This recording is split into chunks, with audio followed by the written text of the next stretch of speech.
following is a Dowling Catholic Sports presentation on Iowa Catholic Radio. Our coverage of Dowling Catholic Sports is underwritten by Ashworth Vision Clinic, Construction Professionals, Dental Associates, Mercy One, the Catholic Tuition Organization, Skeffington's Foamaware, and Bozen the Florist. Thank you for supporting Iowa Catholic Radio.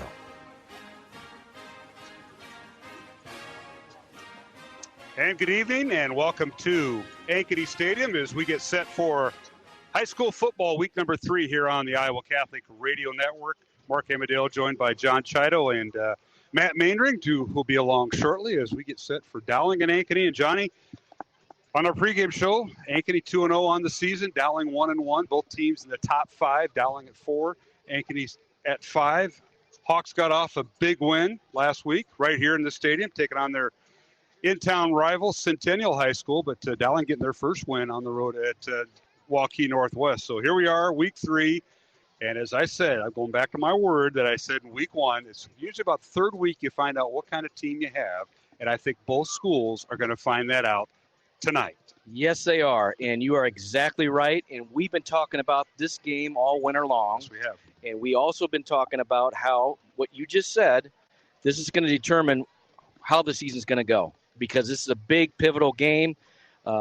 We've already faced Dowling's faced Southeast Polk. Ankeny's faced Ankeny Centennial.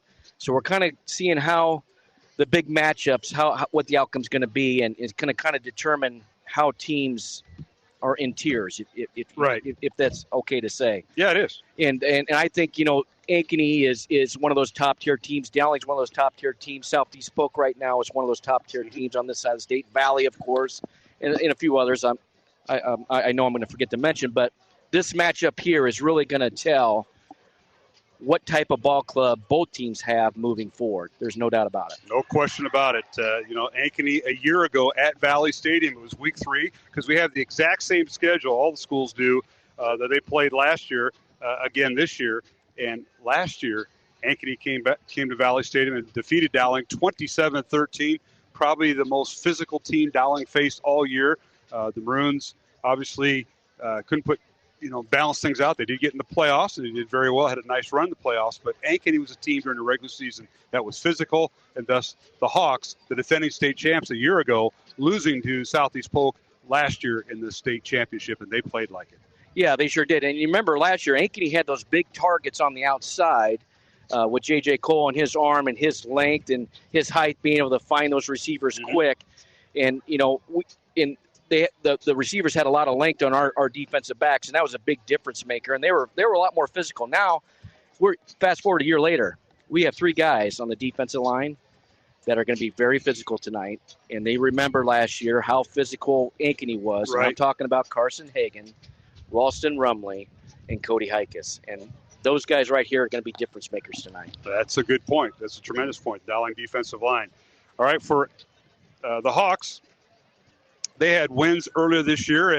We mentioned last week, they had the win over Waukee, or check that, Ankeny Centennial. And that's been it's kind of been a bugaboo for Ankeny. Even the year they won the state title, I think their only loss might have been to Centennial. But the Hawks, a 17-10 winner last Friday night right here at Ankeny Stadium. And they defeated Waukee to start the year 26-7 at Waukee Stadium. So the Hawks come in, as I mentioned, 2-0. And Dowling Catholic 1-1. The Maroons losing to currently the number 1 team in the state, and that's Southeast Polk in Class 5A, losing 38-28 on the opening night. And then Dowling on a win last Friday night, 45-19 over Waukee Northwest. And the Maroons, one thing we're seeing this year, the turnover starting to happen. And yes. I kind of went and charted that a little bit, Johnny, before tonight's game. And the defense have already forced 3 turnovers, and they forced, I think, once during the Southeast Polk game, maybe once last week, they forced a team to go a turnover on downs, if you want to count that. But Jimmy Wanek, Jimmy Wanek with that interception, too. Well, Wanek had the fumble recovery off of the onside kick. Fumble recovery, I'm sorry. And then Joe Hughes had the nearly pick 6. He returned it 40 yards down to the 3-yard line, and he's been kind of taking some ribbing from his coaches and fellow teammates about who caught him at the 3-yard line. That's a different story. And then Braden Pearson, who had the fumble recovery against Southeast Polk when the Ram quarterback fumbled. Dowling's 3 fumbles this year, or 3 forced turnovers, were by those 3 men on defense. Yeah, and when you're +3 in the turnover category, you're usually going to win ball games. And And that was a big difference from week 1 to week 2. Dowling was able to put a lot of pressure in that backfield. Defensive line, linebackers came to play. And Jimmy Waddle played downhill last week. I mean, he was in on a ton of tackles, and he was a big difference maker in week 2, more so than week 1. And that's good to see. Guys are improving, and it makes everybody around you better.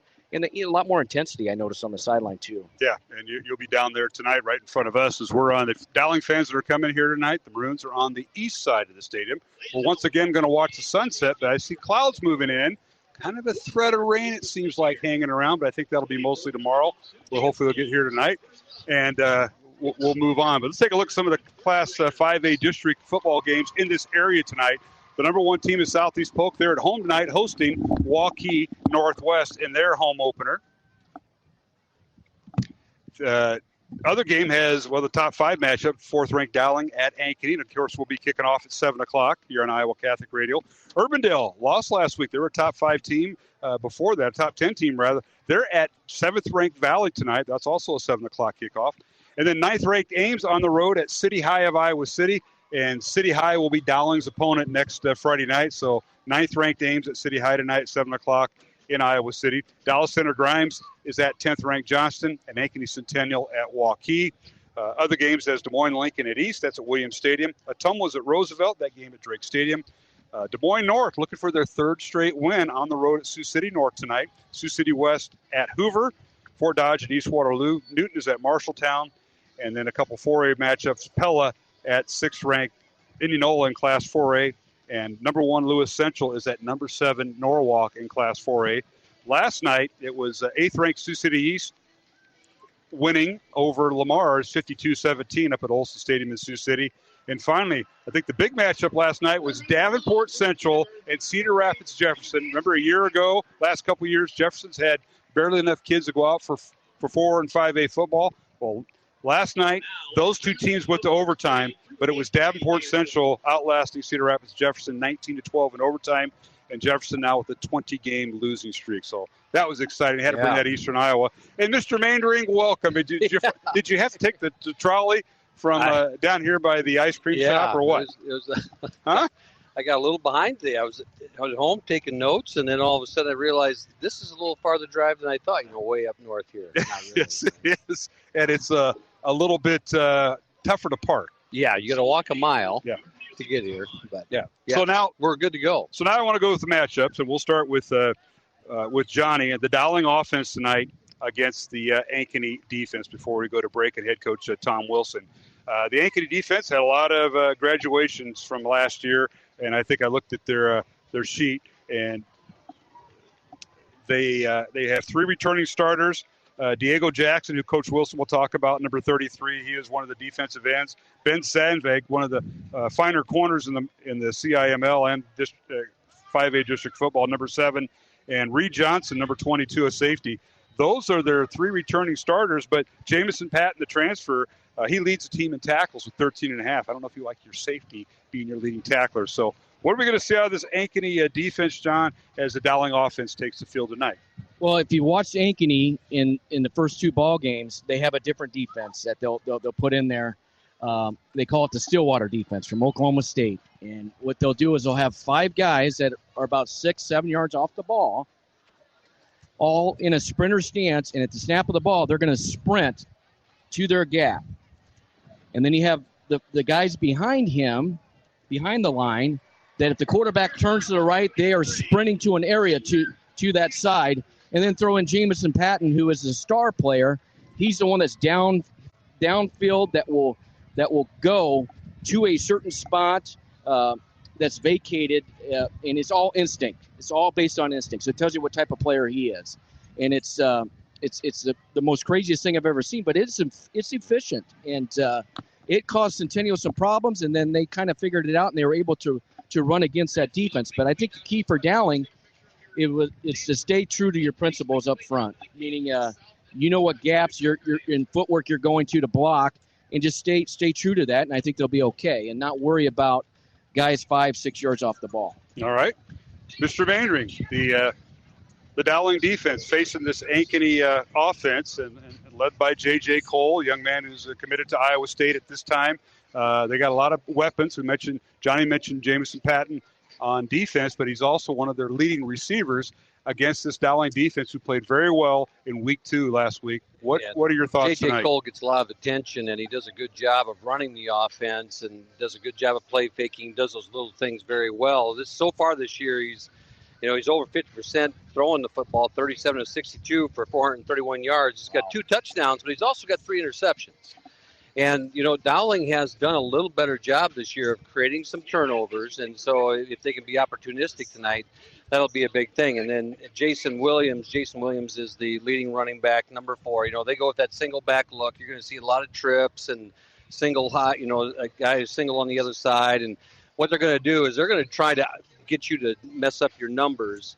And then they're going to pull back.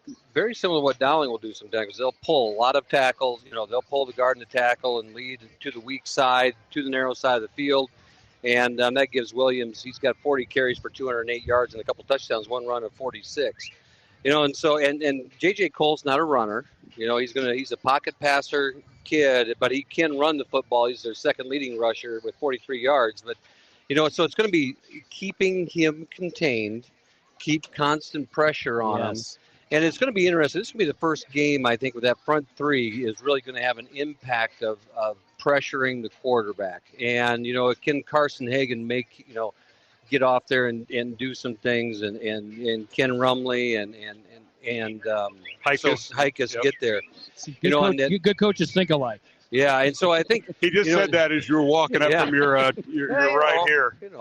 But I think it's keeping him so his feet doesn't get his feet planted, because if Cole can get his feet planted, he's gonna pipe it. Him and Smolik are very similar in that regard. So they don't miss too often, so it's going to be a lot of fun. It's going to be a wild football game, and offensively against their defense, we're going to see some unbalanced stuff from us tonight, and we are not going to have much opportunities to talk between that means coach is going, hurry up a little bit. I don't know. But I just think the thing is going to be to keep that defense off balance, because sometimes they want to get down into a stance. Okay. Sometimes they're going to be backed up, and they want to keep you guessing.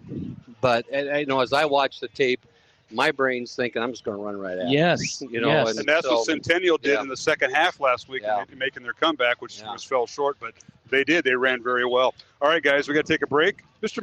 Mandarin, welcome. Yeah, I'm glad. It's great to be here. Did you actually Uber from the mall over here? I should have. Yeah. No. It's tough to find a spot. Parking is at a premium. All right, John Chido, Mark Amadale, and Matt Mandarin here as we bring you tonight's game. First, we caught up with head coach Tom Wilson of Dowling Catholic. In the matchup tonight, it's Dowling and Ankeny here at Ankeny Stadium, so we'll catch up with him. Jeff Piggott is our studio producer. We'll be back with more on the coaches segment coming up here on Iowa Catholic Radio. It can be easy to look at how someone is dressing or acting and judge them. But have you ever thought about how much grace is available in these situations? The next time someone makes a questionable decision, instead of judging and condemning, uphold their dignity for them. We do greater good by lifting them up in prayer and respecting their personhood than if we mentally tear them apart in our thoughts. We can uphold the dignity of others even when they are unable to recognize their own value. Support for Iowa Catholic Radio is provided by Ashworth Vision Clinic. Complete eye exams, contact lenses, glasses, glaucoma testing, and pre- and post-operative care. 515-440-4610. AshworthVision.com. Iowa Catholic Radio, connecting listeners to Christ every day with people like you. Hi, I'm Amy Bishop from St. Elizabeth Seton Catholic Church in Carlisle. Thank you for listening to Iowa Catholic Radio.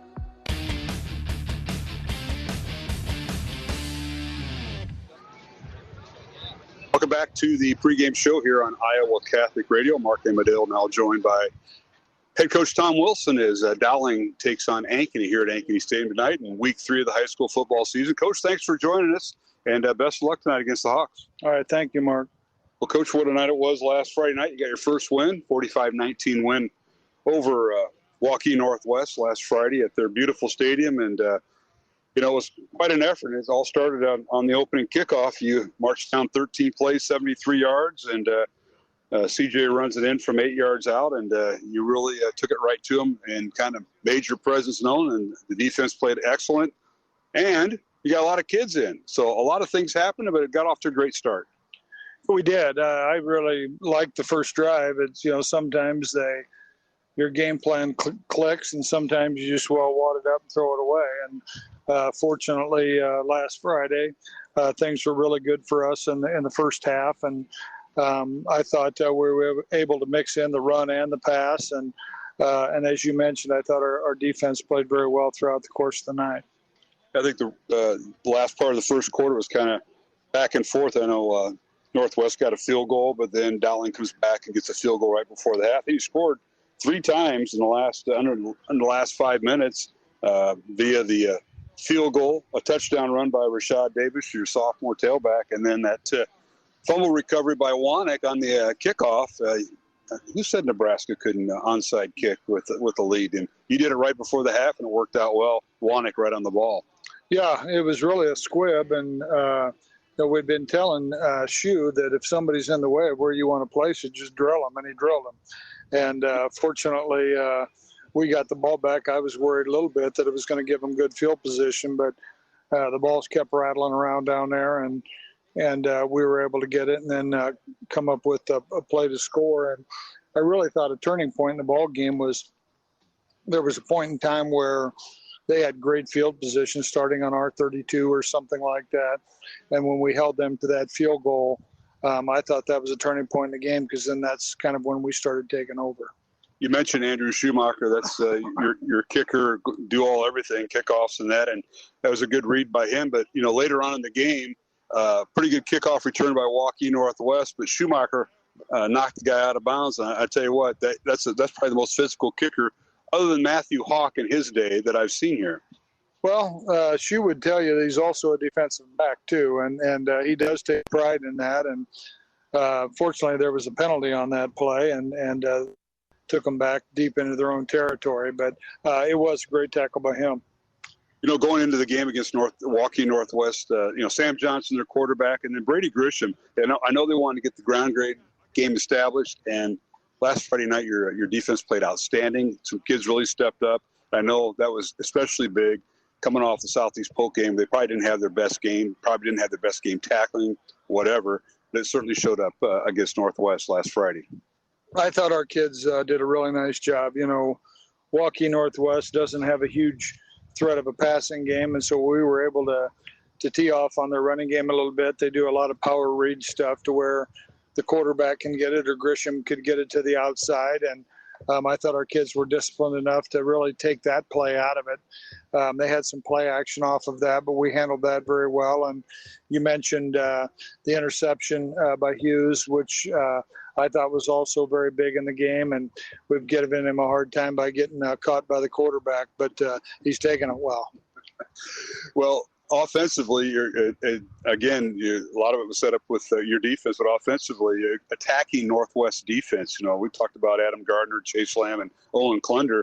They're 3 big tacklers throughout the year, and you did a nice job attacking their defense no matter what they were in. They run a 4-2-5, but your offense was really clicking. It started with the ground game.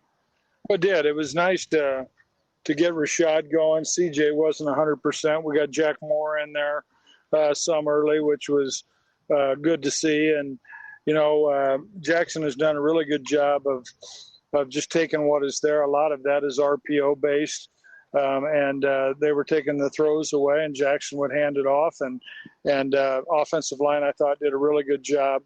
Nate Agos, I saw him on the one run that Rashad had for, I think it was a 20-yard touchdown. He's Buck-on the Winter kid, who's a pretty good player. And Agos's effort helped us get that done. So that was obviously very good to see. So we'll continue to make progress. I was really proud of the progress we made from week 1 to week 2. I think a few things stand out is one, Southeast Polk's a really good football team, and it's our job to try to elevate ourselves to that kind of level, which won't be easy, but stranger things have happened. And we beat a team that was a playoff team a year ago with quite a few guys back, and hopefully that sets us up to continue the momentum as we continue on. Visiting with head coach Tom Wilson before tonight's game. It's Dowling at Ankeny tonight here at Ankeny Stadium. In Ankeny, this is Mark Hamadale. We'll return with more, and we'll talk more about tonight's opponent for Dowling, the Ankeny Hawks, here on Iowa Catholic Radio. Matt Wilcom here from Iowa Catholic Radio. I'd like to thank you for your continued support of this apostolate. Because of you, we're reaching more souls in more ways than ever before. Whether you've had your faith strengthened by either our talk or music channels, or if you've been impacted by one of our other outreach initiatives, you experience firsthand the value Iowa Catholic Radio brings to the Catholic and Christian community. If you haven't made the decision yet to become a family member, please consider a $30 a month sustaining gift. Just visit iowacatholicradio.com, and welcome to the family. Support for Iowa Catholic Radio is provided by Construction Professionals. Construction Professionals does remodeling and new construction. Construction Professionals is a Catholic family business built on a strong foundation. CPCustomHomes.com. Thank you, Construction Professionals, for supporting Iowa Catholic Radio.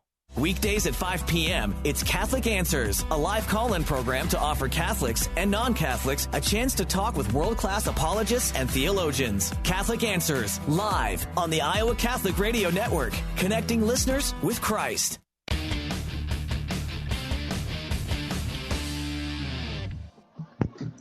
Welcome back to Ankeny Stadium. As tonight we have week 3 of the high school football season, Dowling and Ankeny.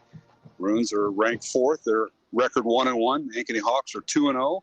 They played in the state championship game last year, losing to Southeast Polk. They're undefeated after 2 games. And continuing my conversation with head coach Tom Wilson, coach, you look at last year and the Hawks and who they graduated, who they have coming back. I just know one thing: that was probably the most physical team that I saw last year, and they really took it to Dowling at Valley Stadium. Now I know a lot of those guys have graduated, but we know one thing about Ankeny: they're very physical, and that's why they were state champs a year and a half ago.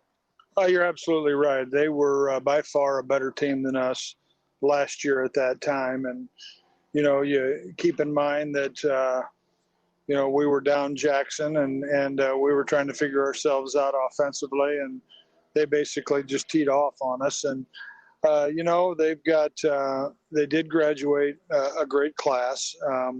They've still got some returning guys. You look on offense, those 2 tackles are big guys that have played an awful lot of football for them. And they've been fortunate to get some move-ins and transfers and things like that, which will certainly help them a great deal. And, I think they're a really good football team. Obviously, they're 2-0, beating Waukee and then having the big game a week ago against Centennial.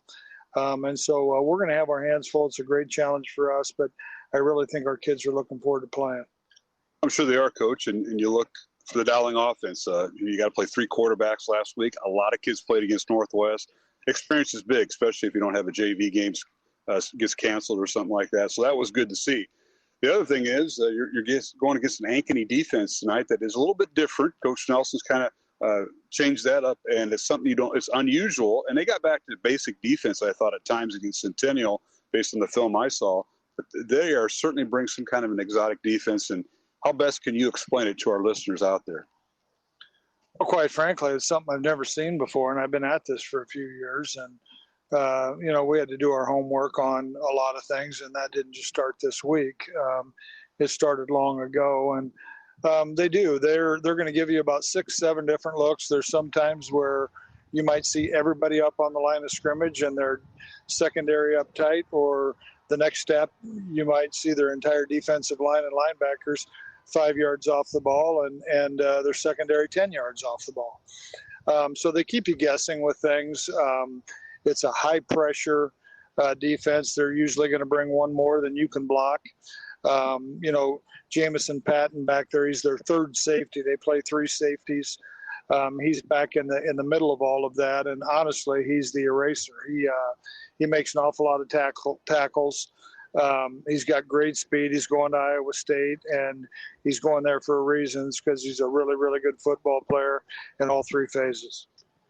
And then defensively for Ankeny, they have 3 returning starters. That's probably where they got hit most by graduation. But there's some kids that are physical. One of them's a sophomore linebacker. Seems like they always have linebackers, and it's number 45, Trent Jacobs, one of the leading tacklers. But you mentioned Patton. He kind of goes 2 ways. The young man who transferred from Roosevelt.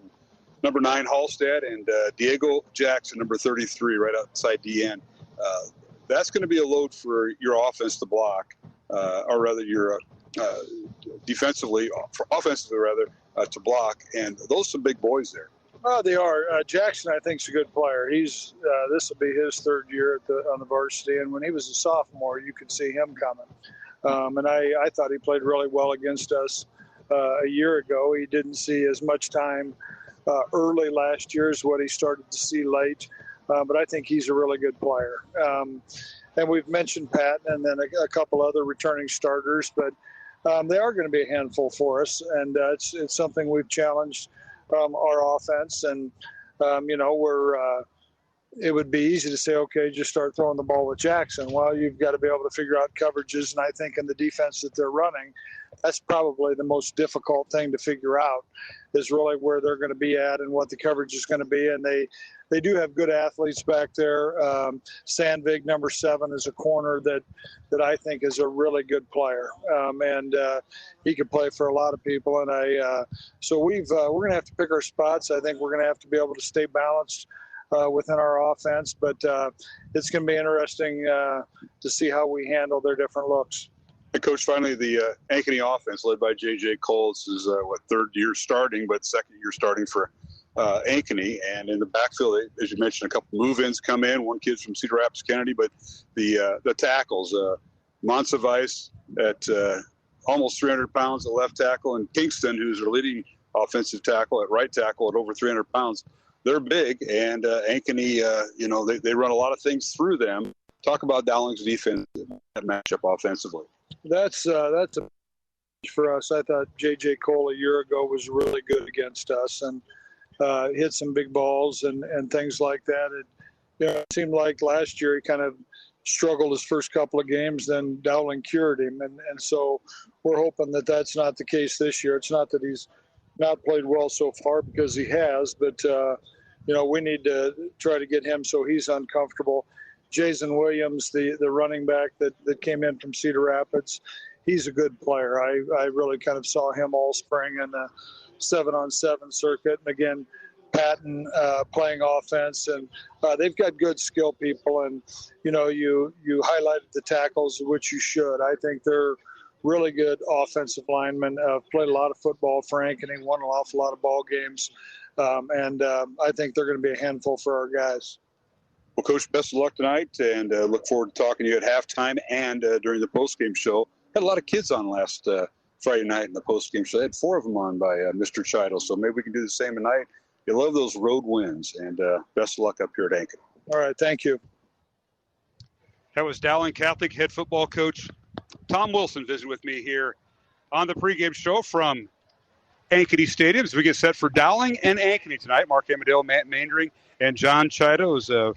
Pretty nice conditions, not bad. The temperature going down, it was 82 degrees about a half hour ago, 79 degrees with a north-northwest wind at 10 to 15 miles per hour. So we got a little breeze as we are outside here at Ankeny. We'll take a break and come back with more pregame here on Iowa Catholic Radio.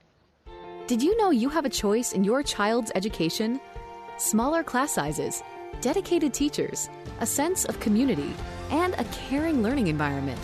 Whether it's in the classroom or at home, Diocese of Des Moines Catholic Schools deliver the best value in education, and we offer tuition assistance to help you afford it.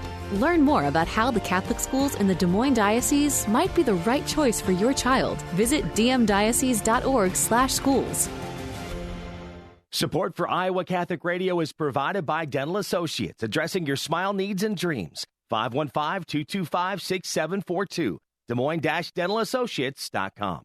Thank you, Dental Associates, for your support of Iowa Catholic Radio. Iowa Catholic Radio, connecting listeners to Christ every day with people like you. Hi, this is Brooke Campbell from St. Elizabeth Seton Church in Carlisle. Thank you for listening to Iowa Catholic Radio.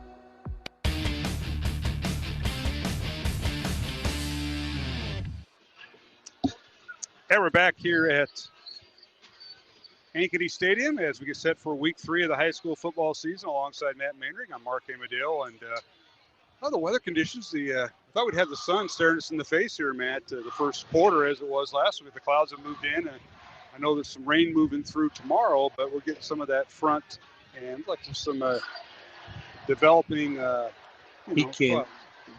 So he's good. All right, we'll keep that in mind. But here, you heard Coach Wilson. Yeah. You and Johnny talked about some of the matchups tonight. But this is a game where the Maroons got to get after. They're on the road at a place that's it's very hostile. Great crowd showing up here tonight, both for Dowling and Ankeny.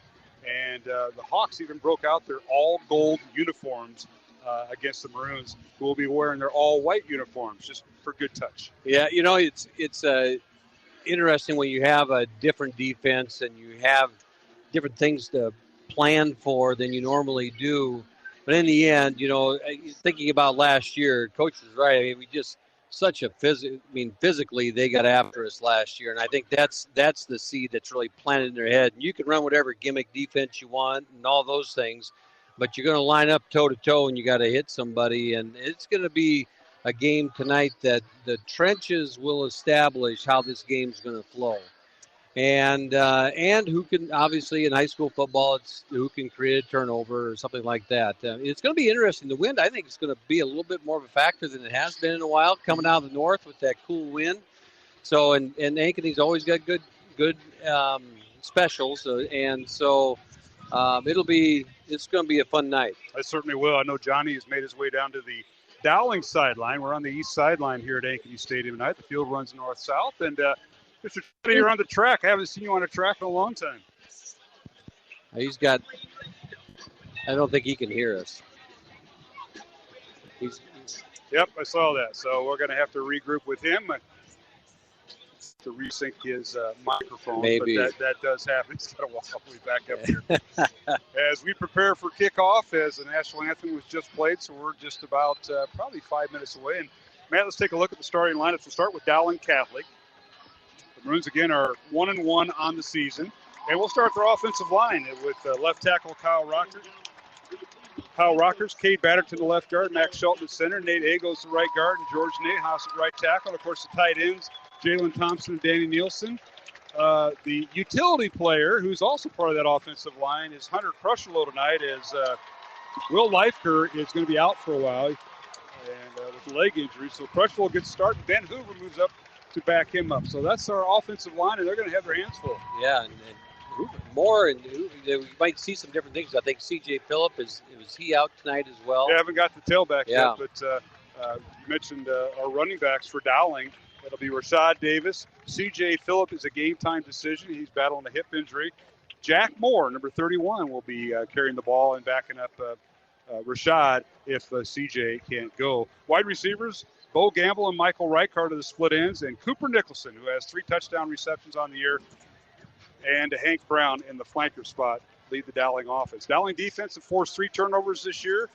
Jimmy Wanick at linebacker, he has had 1 fumble recovery. Joe Hughes has had 1 interception, and Braden Pearson has 1 fumble recovery, the other linebacker, along with Dylan Manning and Matt Hatton. Those are the 5 linebackers Dowling starts. John and Matt both talked about the tackles and the 3 guys that have their hands down and their 3-man front. Carson Hagan, Ralston Rumley, and Cody Hikas. They're expecting big things out of them tonight. Corners are Jake Anderson and Jared Rickey, and Justice Williams is the starting free safety. Cooper Nicholson will handle the punts, and tell you what, Andrew Schumacher, when he's not knocking down people, he's the handling the place kicking tonight. Yeah. So. All right, we're going to take a break, come back with the kickoff. The captains are meeting now for the coin toss. It's Dowling and Ankeny here at Ankeny Stadium. We'll get Johnny's mic resynced up. And along with Matt Mainring, I'm Mark Amadale here on the Iowa Catholic Radio Network. Hi, this is Dr. Dan Ryan, president of Dowling Catholic High School. Welcome to another season of exciting Dowling High School football. We are proud to be partners with Iowa Catholic Radio, not only broadcasting football, but also being partners in preparing Christ-centered leaders for life. Go Maroons. Hello, my name is Father Ryan Andrew, and I'm the chaplain at Dowling Catholic High School. Let us pray for the coaches, players, and trainers for this athletic competition. In the name of the Father, and of the Son, and of the Holy Spirit, amen. Heavenly Father, we thank you for all your gifts. We ask you to bless all those involved in this athletic competition tonight. We ask that you keep them safe and that they all show good sportsmanship. We ask this through Christ our Lord. Amen. All holy men and women, pray for us. In the name of the Father, and of the Son, and of the Holy Spirit. Amen.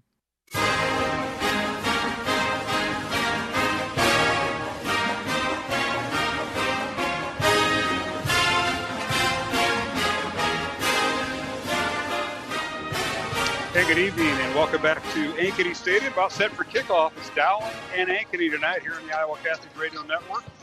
Mark Medill, Matt Mandring, and John Chido. I think we got Johnny's mic going. We'll let him get back down on the field. But got a windy night. Temperatures have dropped. And we also have a great weekend here in store. I did a little prediction Friday with our morning show gentleman, John Leonetti this morning. Excuse me, and it's like he just got back from Rome, and we did prediction Friday. And, of course, he's a big Iowa State fan and a big Viking fan. And how ironic that it's the Packers and the Vikings on Sunday, Iowa State tomorrow. And a lot of rivalries going on as we start the college and the pro football season, where high school goes to week 3. So I know you being the Packer fan, like the guy that sat in your chair before you, Mr. Dave Marcouli. It's like a prerequisite to be in this seat, isn't it? I guess so. I don't know where that came from, but big rivalry weekends could be fun. Yeah, it is. You know, and it's one of those weekends, Mark, where I don't care if it rains all weekend because I don't think I'm going to get too far from the TV. I thought that was going to happen. Yeah. No, this is a fun time of year as you get everything going. And, you know, and at school, we do need to give a shout-out to our volleyball team this week. We had a big win on Tuesday. Was that Tuesday? I forget my nights mixed up now. Tuesday night. Mm-hmm.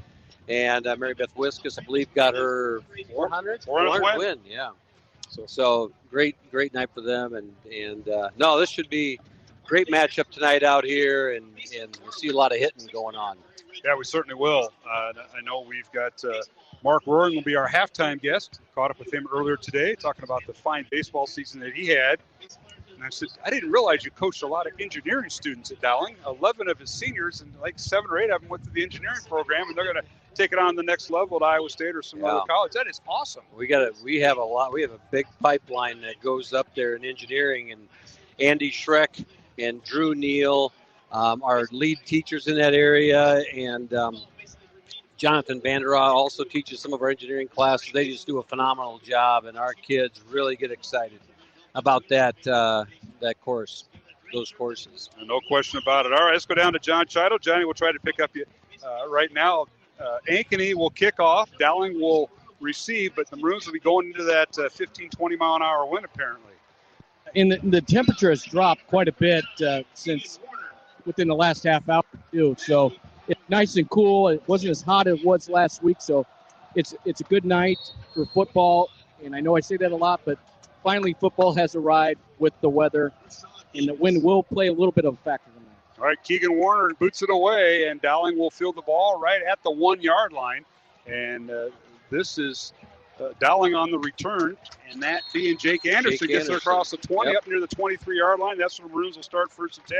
And we're going to see that unusual Ankeny defense, Matt Mandry. Try to describe it for our listening audience. Well, you know, back in the day, they used to call it something very similar called the radar defense, where everybody was standing up at the line of scrimmage. And this one is they're standing up 5 yards off the ball. Now, they don't do it every time, and now this first snap they come up, and they are going to have 3 guys with their hands on the ground. So here we go. All right, first down, Dowling. Smolik is a quarterback, low snap, and he gives it to Rashad Davis, who gets start, finds a little hole, and gets up near the 25-yard line. Gain of 2 as he went over right tackle. Dowling going left to right, south to north against this gusty wind. I'll bet 15 to 20, might be 20 to 25 miles per hour before the end of the night. And Jamison Patton makes an impact on that first play there. Rashad was dancing around a little bit at the line of scrimmage, got caught up, and Jamison Patton flying to the ball finishes off for Ankeny. Gain of 1 up to the 24, 2nd and 9, Dowling. Out of the shotgun, Jackson Smolik looks left, throws left, fires out, hits the slot receiver. That's Cooper Nicholson, and he's got the first down up near the 38-yard line. And he was the middle guy of the 3 receivers put out left, and that's where the throw went. That's where the throw went. You got to keep your eye on Cooper Nicholson. He's already got 225 or 205 receiving yards on the year for the Maroons, and that was that quick pop pass thing, and they got 2 blockers out there, and they outnumbered them on the edge. 14-yard gain, first down, Dowling. Line of scrimmage, the 38-yard line. Maroons now with 3 receivers right. They throw right. They find Cooper Nicholson and went in motion. He's hit and dropped right at the 44-yard line to pick up about 6. We'll bring up 2nd down and 4, Dowling. A little quick shot there. Ben Sandvig makes the tackle for the Hawks.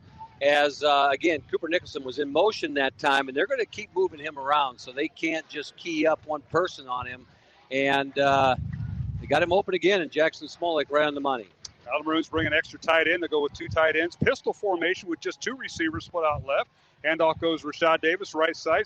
Slips a tackle, and he's brought down maybe at the line of scrimmage. Now a late flag from the umpire, and we may have holding on the Maroons. No, we'll see. I think it's going to be a face mask, and Johnny might be able to see that too. I think.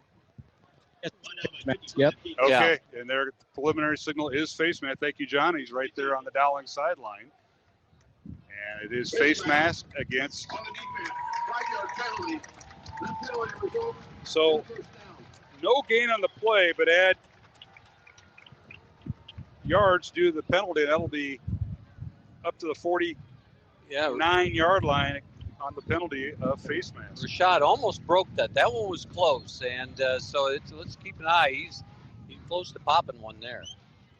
So it's 1st and 10, Dowling from the 49. Little quick out pattern to the near side. Incomplete to Bo Gamble, who was the receiver, as he was well covered that time by Nolan Morrison, one of their weak side linebackers. And this defense is geared, and there they had their hands on the ground again. It looks like they're going to stand up on this one, and this defense is geared to make you make mistakes. And so Jackson's got to be smart. He's going to get the ball out hot, and here they are, everybody standing up by the line of scrimmage. Empty backfield for Dowling. Rashad Davis split out wide right from his tailback spot, now wide receiver, and he'll join Bo Gamble split out to the slot right. Three receivers to the left.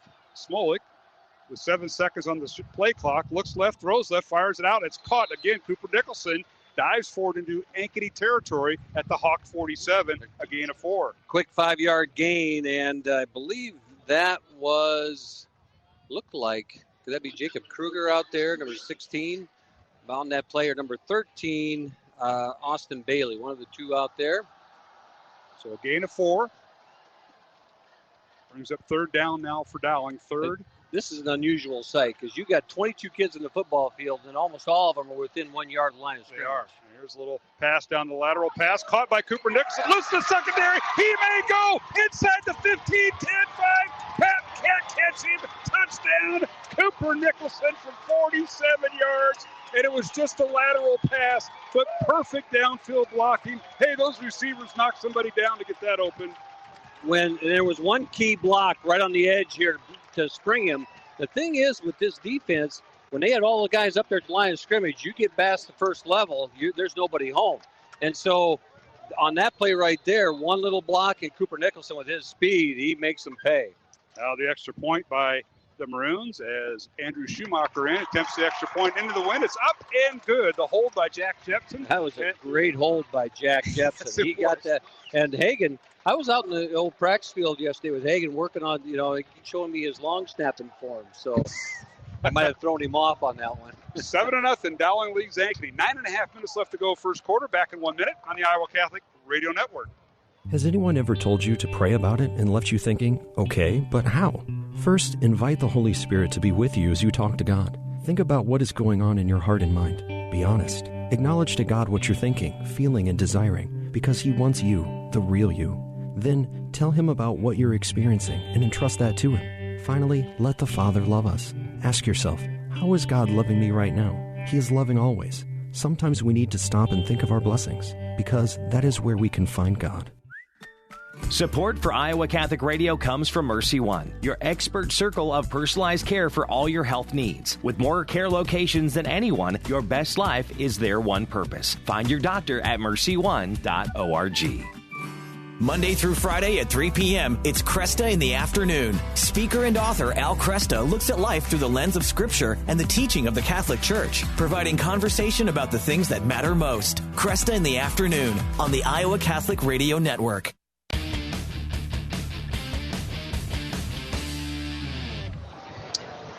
And we're back here at Ankeny Stadium as Dowling takes the opening kickoff and drives 7 plays, 77 yards, capped off by Jackson Smolik's 47-yard touchdown pass to Cooper Nicholson. The extra point is good by Schumacher. Now a short kick by Dowling, fielded by one of the upbacks at about the 20-yard line and return up to the 33-yard line. That's where the wind kind of maybe helped get that ball up there. It did hold it up there, and that was Nick Frericks on the tackle for the Maroons, and a nice tackle there to stop that short kick because it just like it hit a wall up there that came back straight down. Let's go down to John Chido on that Dowling drive. Johnny, way to get things started. Yeah, those short passes and that one last touchdown by Cooper Nicholson, and Matt mentioned it. It's in the box. That makes they miss that one. It's been grabbed.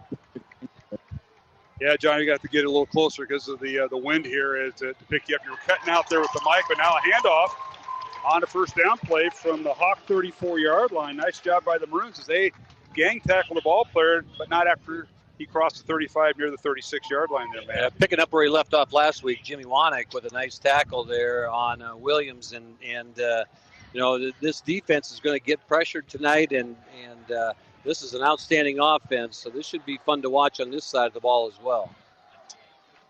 J.J. Cole's the quarterback. Jay's on Williams in the back. He wears number 4. He's the tailback. Back to throws. Cole has time now. Flush in the pocket. Wants to run. Puts his head down across the 40. Across midfield and puts his head down. Finally tackled at the Dowling 47-yard line. That might be his longest run of the season. J.J. Cole, everybody covered. Everybody covered, and Dowling brought one extra, and everybody got a little too deep, and then Cole did a good job of reading it, stepping up in there, and there was nobody home in that second level, and he makes a big run. Certainly does. So first down by Cole. 17-yard run for the big quarterback who's headed to Iowa State, verbally committed to them in the offseason. Comes up with first down Ankeny at the Dowling 47. 2 receivers to the right, 1 to the left. Back to throw Cole, looking right, and hit as he throws it, but he threw it away. Overthrew everybody, incomplete.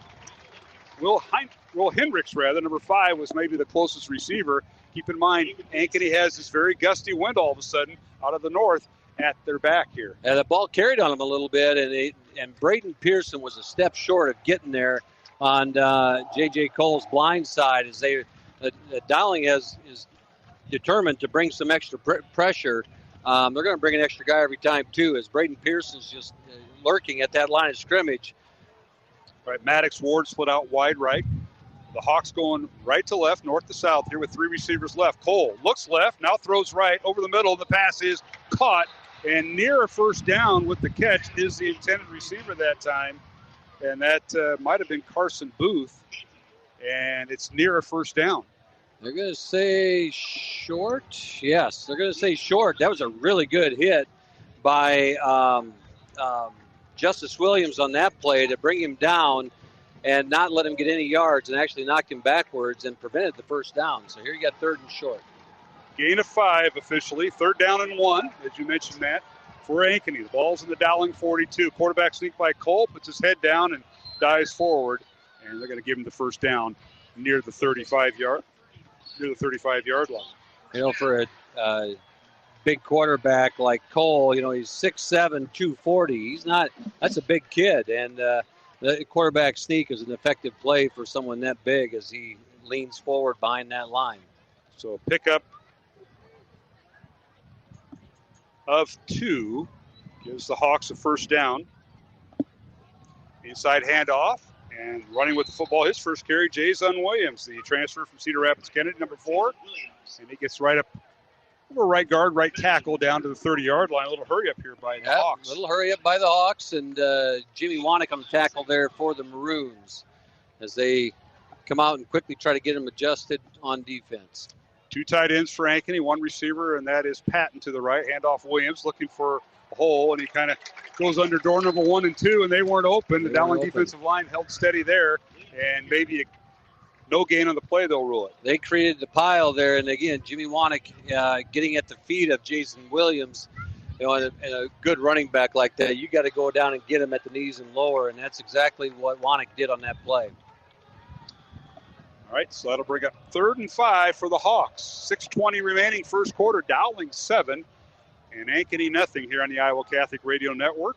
Who's scoring on a 47-yard touchdown pass from Jackson Smoke to Cooper Nicholson. Hawks now with 3 receivers to the left, 1 to the right. Here's the snap out of the shotgun. Cole looks left, fires over the middle, crossing route. The pass is caught, but not for much. A short gain inside the 30. It'll bring up 4th down for Ankeny. I couldn't see who the tackle was in that play, but it was a great job of not letting him get any yards. A quick short pass, no gain, creates 4th down. Gain of 2 on the play, and it's 4th down for the Hawks, and they're going to go for it. Dowling fans in front of us tonight As we sit on the east side of the bleachers here at Ankeny Stadium, sun going down, beautiful sunset. Double tight end set, 2 receivers left, and now a third one. That is Jamison Patton, slot left. He goes in motion left to right. Cole with Williams in the backfield. Cole out of the shotgun, fires out, pass is caught near side. Maddox Ward with the catch. He's got the first down, still on his feet. He's finally wrestled down right around the 20-yard line for a gain of 8 on 4th and 3. Yeah, good play. And J.J. Cole stood in the pocket, and he had some pressure coming, another step, and the Maroons might have had a chance to knock him down, but he does a good job of getting the ball out to Maddox Ward, and as he's running that crossing pattern over the middle. Very similar to what Dowling did. They had the 3 receivers, and I think it was the middle slot receiver, if you will, did the crossing route. Gain of 7. It's a first down, Ankeny at the Dowling 21. Now they'll go back to the ground, hand off Williams. He's swallowed under the big defensive line for the Maroons. All over that tonight. Up front, Carson Hagan, Ralston Rumley, and Cody Hikus with some linebacker help. They had no chance there, and that was Rumley had made the first point there as the first hit on Williams, and big play there to create a second and long. And you get him behind the sticks, get him backing up, and big play there for the defense. That's a loss of 1. Brings up 2nd and 11. They'll send Jamison Patton wide left. He wears number 2 with the slot receiver Ward. Back to throws. Cole fires with the middle ball. Tipped and nearly intercepted by the Dowling safety as Ward had it in his hands. And Maddox Ward, the senior wide receiver, just couldn't hang on to it. Nearly tipped it into the Dowling safety's hands. Came across a little hot out of Cole's hands as Maddox is crossing the middle again. And that wind might have got behind a little bit. And the ball stayed up and almost created, well, it was a tip drill situation. No Maroons that were able to locate the football.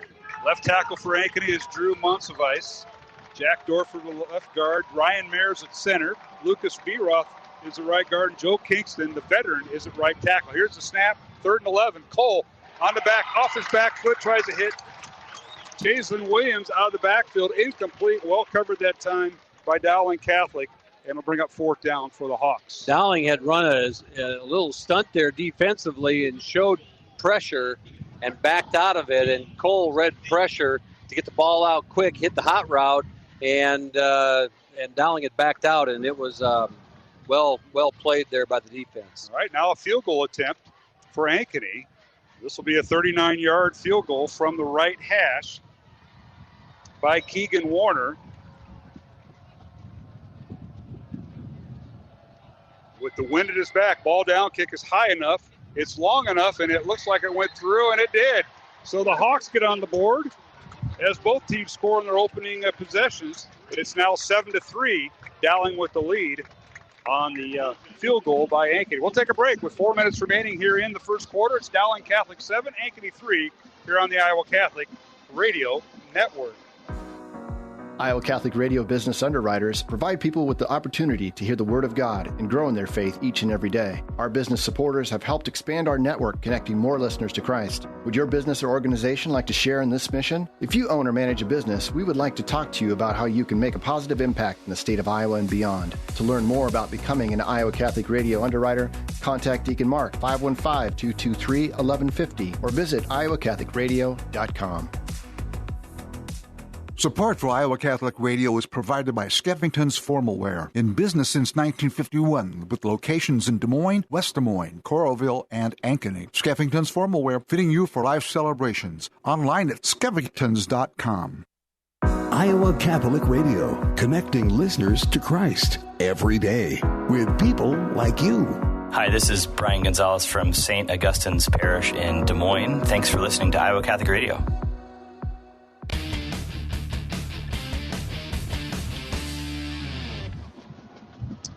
And we're back here at Ankeny Stadium. We're set for the kickoff by the young man who booted the field goal. Keegan Warner will kick off for the Hawks. It's 7-3 our score with Dowling in the lead. The Maroons get a touchdown on their first possession, Matt Maindring, and then Ankeny settles for a field goal after a second fourth down play of their drive. The first one they went for it and made it, but that time they settled for the field goal. They did a good job by the defense of tightening up there close to the goal line. The ball it fell off the tee once, so they got holding it now as he kicks off. And that'll be kicked in the end zone. Touchback. Rashad Davis will not run it out. It'll be First and 10, Dowling from their own 20-yard line. Let's go back down the field to John Chido. Maybe it's a little bit within our microphone distance, which must be limited tonight due to the wind that we're facing now. This cold front is moving through, folks. And Johnny, take it away with that in our next report. Yeah, so when Ankeny was behind the chains there, that 3rd and 11, Dowling got him that situation with Rumley and Hikis and Hagan putting the pressure on. That forced them behind the chains, and they weren't able to convert on that series there, and was held to a field goal. The Dowling offense on the field.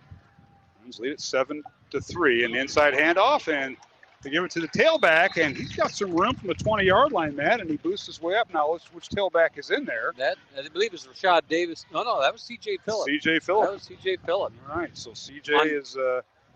on that offensive set right there, the Maroons came out a little. I mean, and Johnny will be able to help here, but that was looked like almost like an overload to the left side. So they were really trying to stack the numbers on the line to the left side of the formation. Pick up a 6 for Phillip on his first carry. He was questionable tonight. Here's a lateral pass caught by Phillip, and he spins out of a move, puts his head down, and is near a first down. He's driven down right about the 29-yard line. So bring up 3rd and 1. A nice move by CJ.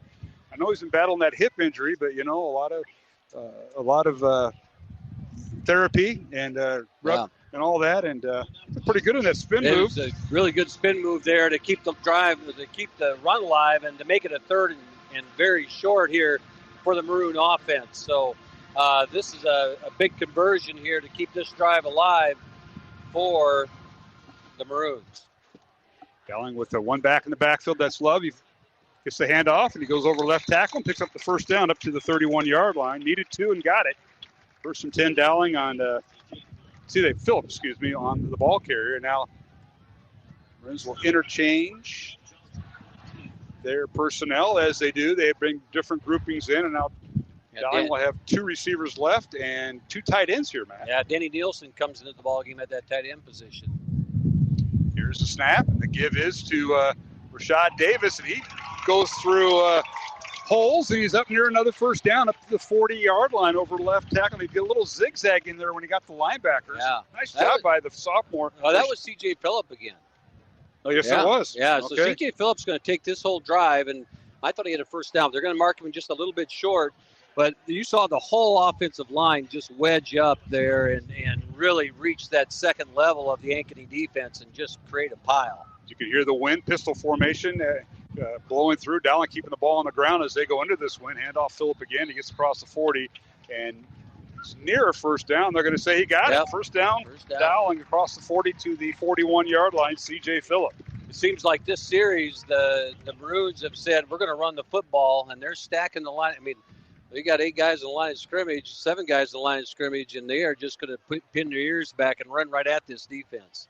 And here this defense is standing up against this loaded offense. And Dowling with an extra tight end, 1 receiver on each side of the formation, play action fake. And Smolik fires it out near side. The pass is caught. And they're going to say that Bo Gamble with the catch right in front of the Dowling bench in front of us, the 45-yard line, gain of 4 there, man. Yeah, again, high school football, 1 foot in. Not that I could see if he had both feet in, but it looked like he had 1 foot, and that's all he needed at this level. Nice catch by Bo Gamble. Quick out route. Gain of 4, second pass on this drive. As Phillip caught one out of the backfield. 3 receivers stacked to the left for Dowling. I haven't seen this formation. Handoff Phillip right up the gut, Ankeny in the gold shirts in the backfield. And they hit him head on. He may have lost the yard. He did. Back to the 39-yard line. He didn't have much chance there, as they did. The blitz package that they bring, he was able to outnumber. They outnumbered the Maroons on that side of the ball, and now all of a sudden you're in a 3rd and long situation. He's back to the 39-yard line. 3rd and 12 officially for Dowling. As Phillip was stopped for a yard loss, and now we got offsides possibly here. That's going to be on the Hawks, as they had a couple of defensive. Diego Jackson, he was getting pretty excited there. We want to thank our supporters of Iowa Catholic Radio. They include Ashworth Vision Clinic, Construction Professionals, and Dental Associates. Mark Amadale alongside Matt Maynard tonight as we're outdoors in the press box on a starting to be chilly night. Dowling 7 and Ankeny 3. 55 seconds remaining here in the first quarter. Dowling with a 3rd and 7 on the penalty. Maroons on their own 44-yard line on the Ankeny penalty. Here's Smolik, back to throw, now wants to run. Puts his head down, crosses 50, and he slides his way up to the 47-yard line of Ankeny, and that should be good enough for a first down, and it is. Yeah, nice run there. Good recognition by Smolik as that first wave of defenders came by. He was able to step up, and there was nothing but turf in front of him, and he took advantage of it. But this time he didn't put his shoulder down. He did dive, and that might be a little Coach McLean coaching him down there a little bit. You're talking about the run last week at Northwest where he took out, I think it was a corner we figured out, not the safety, took out a corner and extended that run another 10 yards. First down, Dowling at the 49, they spot him down. Handoff goes to C.J. Phillip. He dances around. He's up near first down, all the way down to the 40-yard line of Ankeny. And it's interesting here, Ankeny, it's almost like hockey. They're all of a sudden it's a shift change. They're bringing in a whole new set of kids. And you'll have 5-6 kids. Is that quarter break already? It is. We've come to the end of the first quarter. That was a fun quarter. Dowling gets it down to the 42-yard line. It'll be 2nd down and 3 for the Maroons when we return. And the score at the end of one quarter play in the first half here at Ankeny Stadium. It's Dowling Catholic 7, Ankeny 3 here on the Iowa Catholic Radio Network. Did you know you have a choice in your child's education? Smaller class sizes, dedicated teachers, a sense of community, and a caring learning environment, whether it's in the classroom or at home. Diocese of Des Moines Catholic Schools deliver the best value in education, and we offer tuition assistance to help you afford it. Learn more about how the Catholic schools in the Des Moines Diocese might be the right choice for your child. Visit dmdiocese.org/schools. Support for Iowa Catholic Radio is provided by CTO. Your support has helped thousands of students attend our Catholic schools. CTOiowa.org. At CTO, the bottom line, it's for the kids and their future. At noon, Monday through Friday, the doctor is in. Dr. Ray Garendi helps you with personal problems and professional questions. You'll love his fun approach and practical advice. The doctor is in on the Iowa Catholic Radio Network, connecting listeners with Christ. Listener-supported Iowa Catholic Radio, 1150 AM KWKY Des Moines, 94.5 FM K233BT Des Moines, 88.5 FM KIHS Adel. Online anytime at iowacatholicradio.com.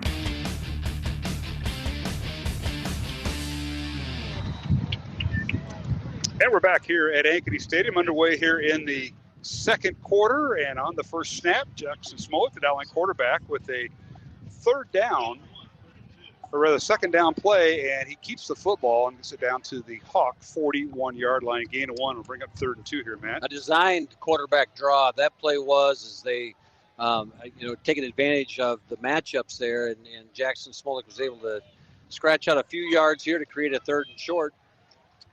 Dowling leading 7-3, and now back to throw a Smolik, and the ball is knocked down, incomplete. Tended receiver was Cooper Nicholson on the right side, and was knocked down by the cornerback over there. That'll bring up 4th and short for Dowling. Let's see, with the Maroons having the win at their back, let's see if they will play the field position here. Yeah, early decision here by Coach Wilson as he comes out. And I got to think, throwing a pass on that last play, he was kind of in the back of his head thinking he's going to go for it. And so with the wind at their back and Ankeny throwing the football into the wind, he might gamble a little bit here.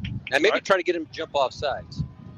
4 seconds left, and now here's Smolik with the football, and the Maroons are going to keep it, and they're going to be brought down the backfield. Oh, my goodness. On 4th down and 2, Smolik keeps it, and the play clock was running down, and he was just out of options. And Ankeny will take over 1st and 10 in pretty good field position going into this win on their own 42. That play didn't look smooth coming out of the snap at all, and the design, and that's where that defense pressures you.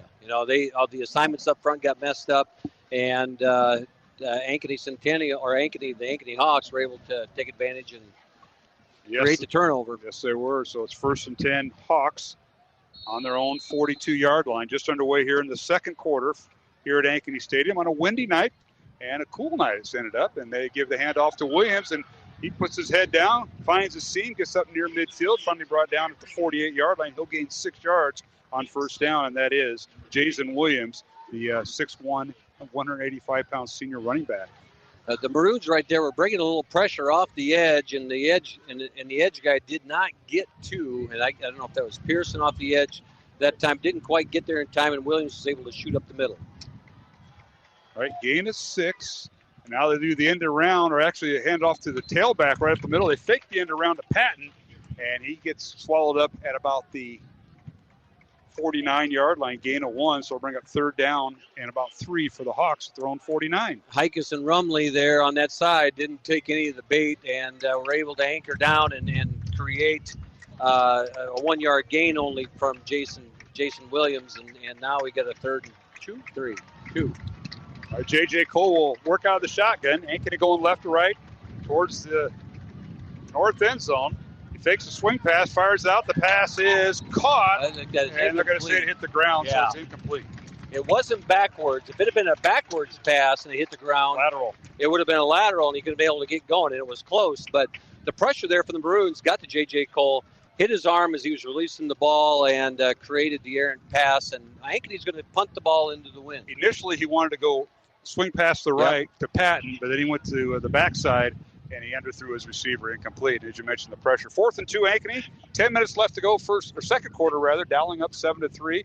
4th and 2 from midfield, and into punt for the Hawks is Reed Johnson, averaging about 30 yards a punt, and the Maroons will let it bounce, and it'll be down right at the 20-yard line. So Dowling will take over 1st and 10 from their own 20-yard line with 9:56 remaining here in the second quarter from Ankeny Stadium. Dowling leading 7-3 over the Hawks. Let's go down to the Dowling sideline, and that is where John Chido is at. John? Yeah, Mark and Matt, the wind is playing a little bit of a factor here in the passing game. It swirls at times, and that kind of dies down, but you can definitely tell a difference when the wind starts humming. It kind of has altered a couple throws there for both sides offensively. And we've seen, Johnny, the Maroons take advantage of the wind. They come out throwing. They'll line up in a passing formation, 2 receivers left, 3 to the right. Dowling in their all-white uniforms tonight. Ankeny in their all-gold uniforms with the white helmets. Back to throw Smolik. Little swing pass. It's caught, but initially hit and drop is a Dowling wide receiver, and that is Hank Brown. Hank Brown didn't have any chance there, and I think there's a guy to block, and it didn't get done, and they. That was Jamison Patton that won the stop. Yeah. He had that well covered, so no gain. Well covered. And they're going to spot him back to the 17-yard line, so a loss of 3 on the reception by Brown. We'll bring up 2nd and 13 for Dowling. Smolik out of the shotgun, and the give is to the tailback up the middle. That's Rashad Davis, gets across the 20 and finally brought down to about the 22-yard line. He got 5 of those yards back, but it'll bring up 3rd and long for the Maroons.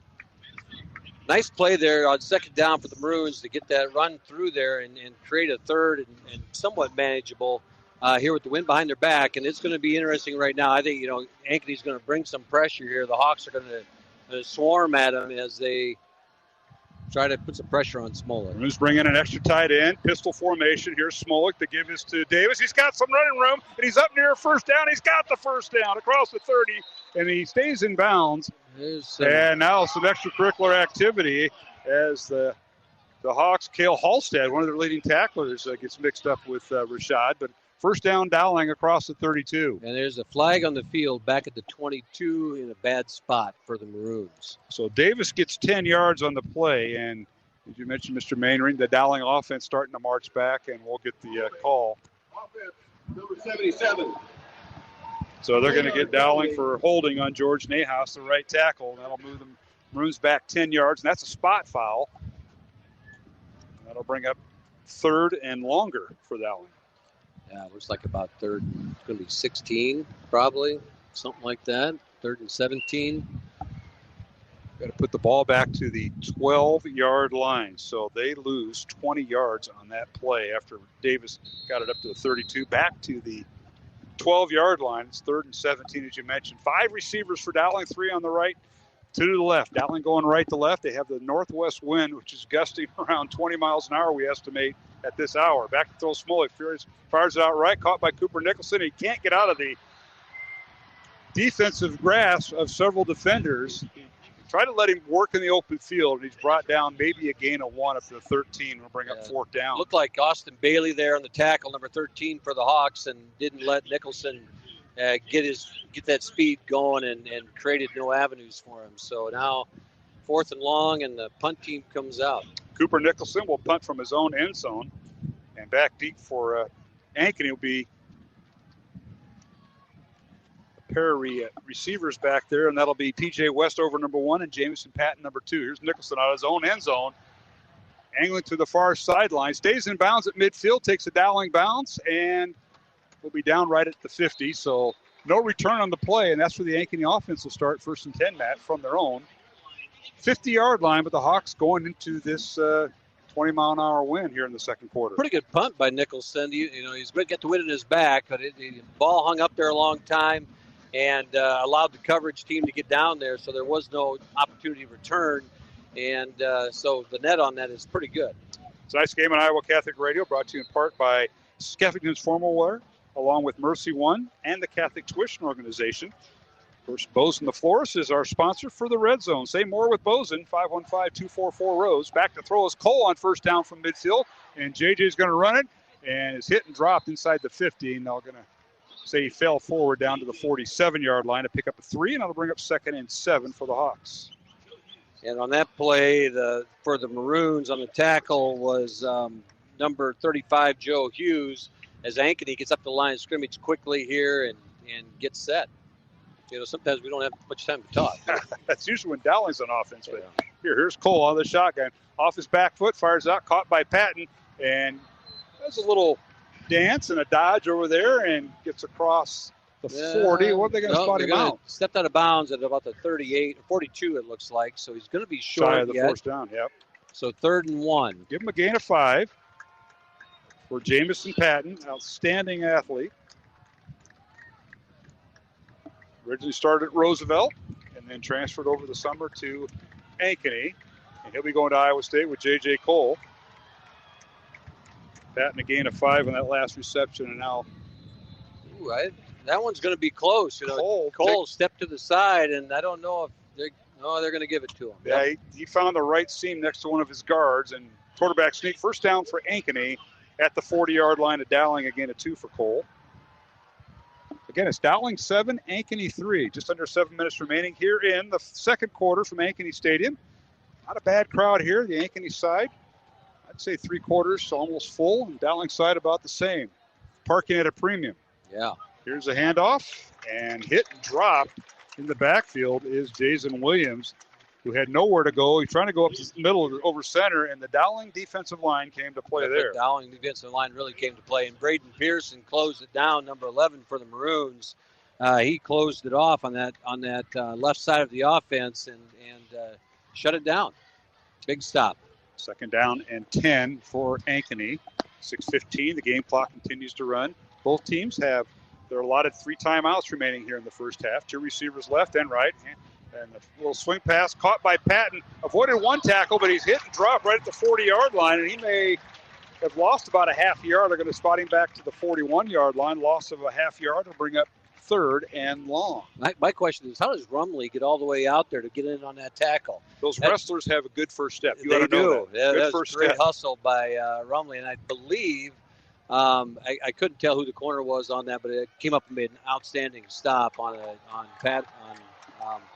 Yeah, a loss of 1 on the play by Patton on his pass from Cole. So it's 3rd and 9 Ankeny. Ball in the Dowling 41. Back to throw is Cole. Has time. Looks over the middle. Finds a man. And it's dropped by Patton. He was wide open as he had the Dowling corner beaten. That was Jake Anderson, but he dropped the ball and will bring up 4th down, and the punting unit coming in for the Hawks. He peeked. He peeked at how far the end zone was because they caught him in stride. J.J. Cole caught him in stride coming across the middle, and he got an inside leverage on Anderson. And it would have been 6 points. Yeah, it would have been. All right. Lucas Beroth will be the long snapper for Ankeny, and he'll snap it to Reed Johnson, the punter, averaging 30.5 yards on the season. Good snap. The ball is off the side of his foot into the wind, and it's going to be out of bounds right around the 30-yard line of Dowling. They're going to spot it at the 32, and the Maroons will take over.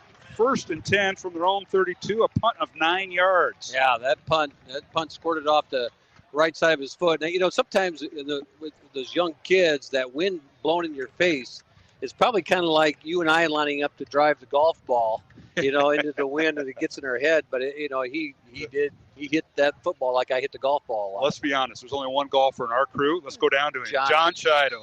Johnny? I don't know about that, Mark. Back in the day, I bet you could hit that ball about 300 yards. Yeah, back in the day. That day is over. All right. It's Smolik on first down. It's handoff right up the gut. And let's see, is that Love or Davis? That's Phillips. Phillips in there, and he does a really good job of climbing in behind that offensive line and just riding the hips of those tackles and gets a gain of about 4. C.J. Yep. Phillips. It was a game-time decision tonight, battling that hip injury. Maroons bring an extra tight end. They'll go one receiver to each side of the formation. Smolik from his own 36, and handoff goes to Love again. C.J. battles his way up near the 40-yard line. He'll be just shy of the 40 to bring up third and about 3 or 4. Good run by C.J., keeping his feet moving up in the middle there of that defense, and that offensive line just kept pushing. And so 3 yards, 4 yards in a cloud of dust right now, and that's what they're content to do. Just bring in different packages of receivers. As Dowling will go with 3 receivers left, 2 to the right. Now Cooper Nicholson goes left to right in motion. Dowling going right to left. They have the wind at their back. Back to throw Smolik. Quick pass, fires out, and it is in and out of the hands of Cooper Nicholson. Incomplete. He had to reach up for it, and it's incomplete. I believe that was Nielsen. Yeah, it wasn't Cooper. Yeah, he it was wasn't. normally in the slot. Yeah, so that was Nielsen there, I believe. Bring up fourth down. Danny Nielsen just couldn't quite bring it down. Yeah, he had his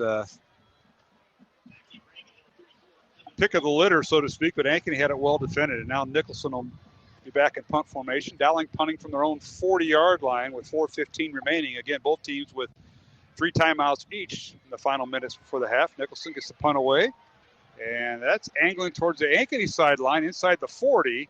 Takes a Dowling bounce inside the 30, and the Maroons will down it right around the 21-yard line. And now Patton picks it up, and he's going to be swarmed under, and he may have lost a yard. Back to the 20-yard line it goes. He didn't want that ball. I think what was going through his head was he thought that ball might keep rolling with the wind. Right. And so he wasn't going to let that happen, and he picks it up. And fortunately for the Maroons, they were paying attention and were all over it. 4 minutes remaining here in the second quarter. Fast-moving game as Dowling leads at 7-3 over Ankeny. Tonight's game on Iowa Catholic Radio, brought to you in part by Ashworth Vision Clinic, Construction Professionals, and Dental Associates. Mark Amadeo, Matt Maindring, and John Chido on the call tonight from Ankeny Stadium. Runs back-to-back weeks. Now a pass over the middle, and it's dropped that time by Maddox Ward, who was running the crossing route. So all of a sudden, Ward and Patton have dropped nice balls from quarterback J.J. Cole. That one was a little bit harder to catch. That was just, and when you're sprinting and that ball comes as hard as it was right there on Maddox's back hip, that's a tough one to catch. But that time, Cole had a clean pocket, and he had time to sit back there and throw the football. And of course, Cole's going to ramp it up a notch because he's thrown into that 20-mile-an-hour wind in his face. Yeah, good point. All right, here is Cole back to throw on play action. Can't find anybody open, wants to keep it. And he's finally brought down, crosses the 20, maybe up to the 22-yard line. Gain of 2. It'll bring up 3rd and long for the Hawks. Dowling is looking at this, saying we got to get one, maybe try to get one drive yet with the wind if they can before half. And so this is a big 3rd down opportunity here for the Maroons to get a stop and get the ball back. And the last punt only went 9 yards. That's right. The field position really flipped with that last punt. Well, that's Patton out here. Lined up wide right. 1 receiver to the left, 2 receivers, and now penalty flags down. And we might have procedure against the Hawks. We'll see, and we'll wait for our referee. They're going to call that on the Maroons, I think. I think they jumped into the neutral zone. Dead ball, encroachment, defense. Yep, you're exactly right, Matt. Dowling defensive line got a little antsy there. It's a 5-yard penalty. It moves the ball up to the 28-yard line and bring up. This changes 3rd and 2. Play call a great deal now. Now you're at 3rd and 2. If you joined us late, Dowling scoring on Cooper Nicholson 47-yard touchdown reception from quarterback Jackson Smolik, and Ankeny on a 39-yard field goal. Handoff up the middle, Williams, and he goes nowhere. Hit and dropped. maybe a yard. It'll bring up 4th and short for the Hawks, and let's see if their punting unit comes out for head coach Nick Nelson. Yeah, that was a great stop there by the Maroons inside, and they only allowed the 1 yard. The Ankeny offense right now is staying on the field. You got to think that they're going to punt the football here. He might let the play clock run down so they don't give Dowling that much time. That's exactly true. And John Chida, we talked about this before Mr. Manning joined our broadcast tonight. The 3 guys up front had a lot to do with that stop on 3rd down. Yeah, Ralston Rumley and Carson Hagan both had nice penetration there with Jimmy Wanek being able to fill that gap to get the Ankeny running back in the backfield. This is a big decision time here for Ankeny. All right, timeout on the field. We'll take one with them. 2:24 remaining here in the second quarter, and it's Dowling 7 and Ankeny 3 in a top 5 matchup here on Iowa Catholic Radio. We'll return in 1 minute. This is a Young Catholic Minute. So, why does the kind of music I listen to matter? As Bob Dylan says in his song, "It's all right, Ma, I'm only bleeding," he not being busy born is busy dying. And essentially that's true for our Catholic life as well. Every choice we make brings us closer or further from God. This includes our choice of music. Remember that music as an art form reflects the artist and connects with listeners because they identify with it. And although we all can identify with sin, deep down inside we identify with the truth and the light of Christ even more. This doesn't mean that we can only listen to Gregorian chant. Remember, the very fact that we can sing or play music is a glorious gift from the Lord, which means we only have to start being careful when the music we listen to contradicts God and exalts things which can only identify with our sinful nature, things like drugs, lust, and anger. And when in doubt about a song, just ask yourself, what would Jesus listen to? For more, youtube.com/youngcatholic.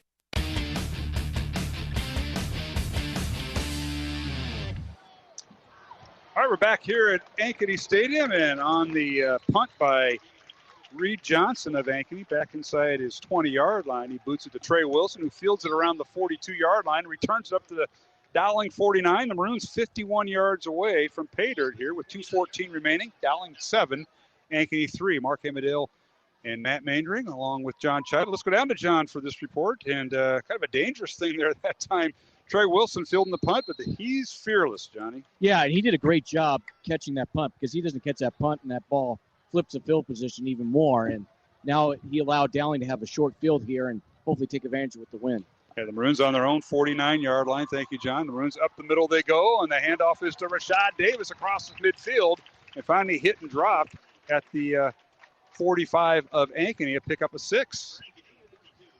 2 minutes to go here as Dowling now they see a little more urgency here as it's 2nd and 4.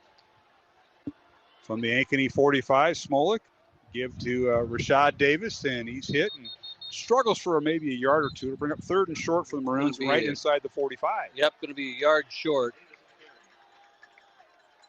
And I think Dowling's thinking 2 to get 1 here, and still kind of taking their time here a little bit as they let the clock run down. 3 timeouts left, I believe, correct? Yes, Dowling has 3. Ankeny has 2 timeouts left. Minute 20 remaining, game clock running. Dowling center under the ball. There's Max Shelton, and now handoff to Davis, and they blow the play dead with 1:11 left to go in the first half. I think they're gonna say that the Dowling offensive line wasn't set on that play, and so you're exactly right. Dowling had shifted one guy. I couldn't tell if the guard jumped over from one side to the other, and I don't think Jackson in the officials' mind hadn't given him enough time to reset. And that penalty usually does come from the opponent's sideline official, by the way. You would know about that. Yeah. Dave Rittman is our white hat tonight, a veteran and official in basketball and in football. Does a great job, he and his crew. Here's a snap. Smolik looked left, fired it out, caught by Jalen Thompson, steps out of bounds at the Ankeny 44-yard line. So Jalen got maybe about 3 yards of that back, and I'll bring up 4th down for Dowling. Fourth and short, and in 4th and 3 here for the Maroons as they decide what they're going to do. The clock is stopped, and sitting here I see Coach Wilson talking to Coach Meeks and saying, Coach Meeks, can your running back get this first down? And then you go to the offensive line with Coach Pollock. Can your offensive lineman push him back just a yard so we can get 3? Coach is going to let it run down and call timeout. 4th and 3 right now. Dowling does call timeout. Ball's on the Ankeny 44-yard line. So 3-yard reception by Jalen Thompson. His first. We'll keep it here with 56 seconds remaining in the half. Reminder at halftime, we will catch up with the Dowling baseball coach, Mark Roaring. What a year they had as they finished, 3rd or 4th in their conference, finished 2nd in the state, and what a run they had. And we were privileged enough to bring you those games on Iowa Catholic Radio when the postseason started with sub-state baseball and then on to Iowa City. It was a busy week. I was back and forth to Iowa City and this Fort Dodge State tournament, but I caught up with Mark, and he was doing inventory. He might have some jerseys for you, Coach. Seriously. It's they had a great run this year, and the game against Iowa City, it was a lot of fun to watch, and down 2 arms. I mean, they had 2 big arms that were on the 3 big arms on the sideline. They compensated. Dowling's going to punt. Yes, they are. As Jamison Patton back deep inside his own 15-yard line. Cooper Nicholson will stand right around his own 42-yard line. Hagan with the snap. Good snap. Punts away, and he angles it on the far sideline with the wind at his back. Takes a Dowling bounce inside the 20, inside the 10. What a punt by Nicholson. It'll be down at the 1-yard line. That's at the 1-inch line. Now, who is that with the football? Jimmy Wanek.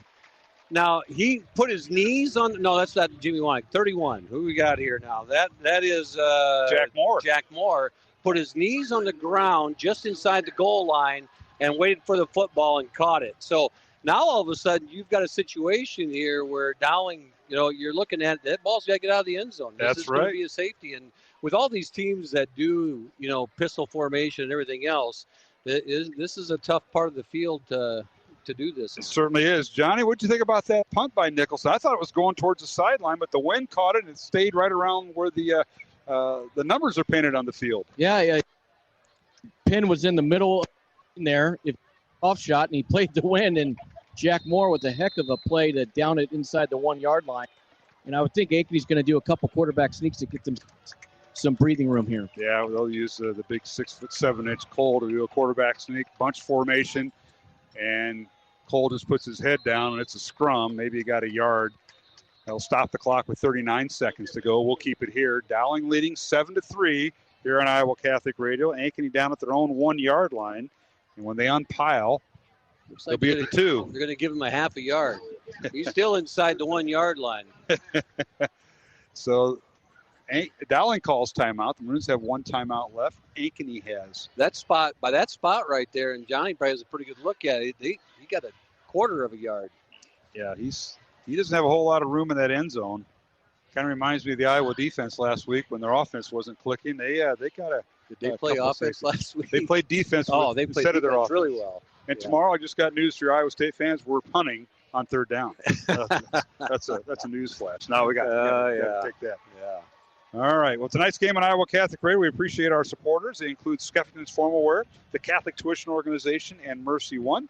Mark Amadale alongside Matt Maynard. Hard to believe, 46 years of this station bringing you coverage of Dowling Catholic high school football, and we're glad to be a part of it again. And Matt, I know next week you got a conflict. I got weddings the next 2 weekends, but you got one next week that you can't get out of on a Friday night. Friday night. Who schedules a wedding on a Friday night? Talk to the bride. I know. Because that's usually about it gets hard here in the metro because you got to find a spot. All right, it's 2nd and 10, they say it, and then penalty flags down. I think Cole came out, and he was the only one that knew the snap count, and the ball wasn't snapped. So this should be. On the defense, number 2. Oh, they got Dowling offside. Okay. So. Yeah, when Cole backed out from under center, whoever was over the nose there, if that was Rumley, he just popped him, and that was popped the center. And now that changes the dynamics here a little bit. 2nd and 5 on the 6. 2nd and 5. Ball's on the 6-yard line of Ankeny.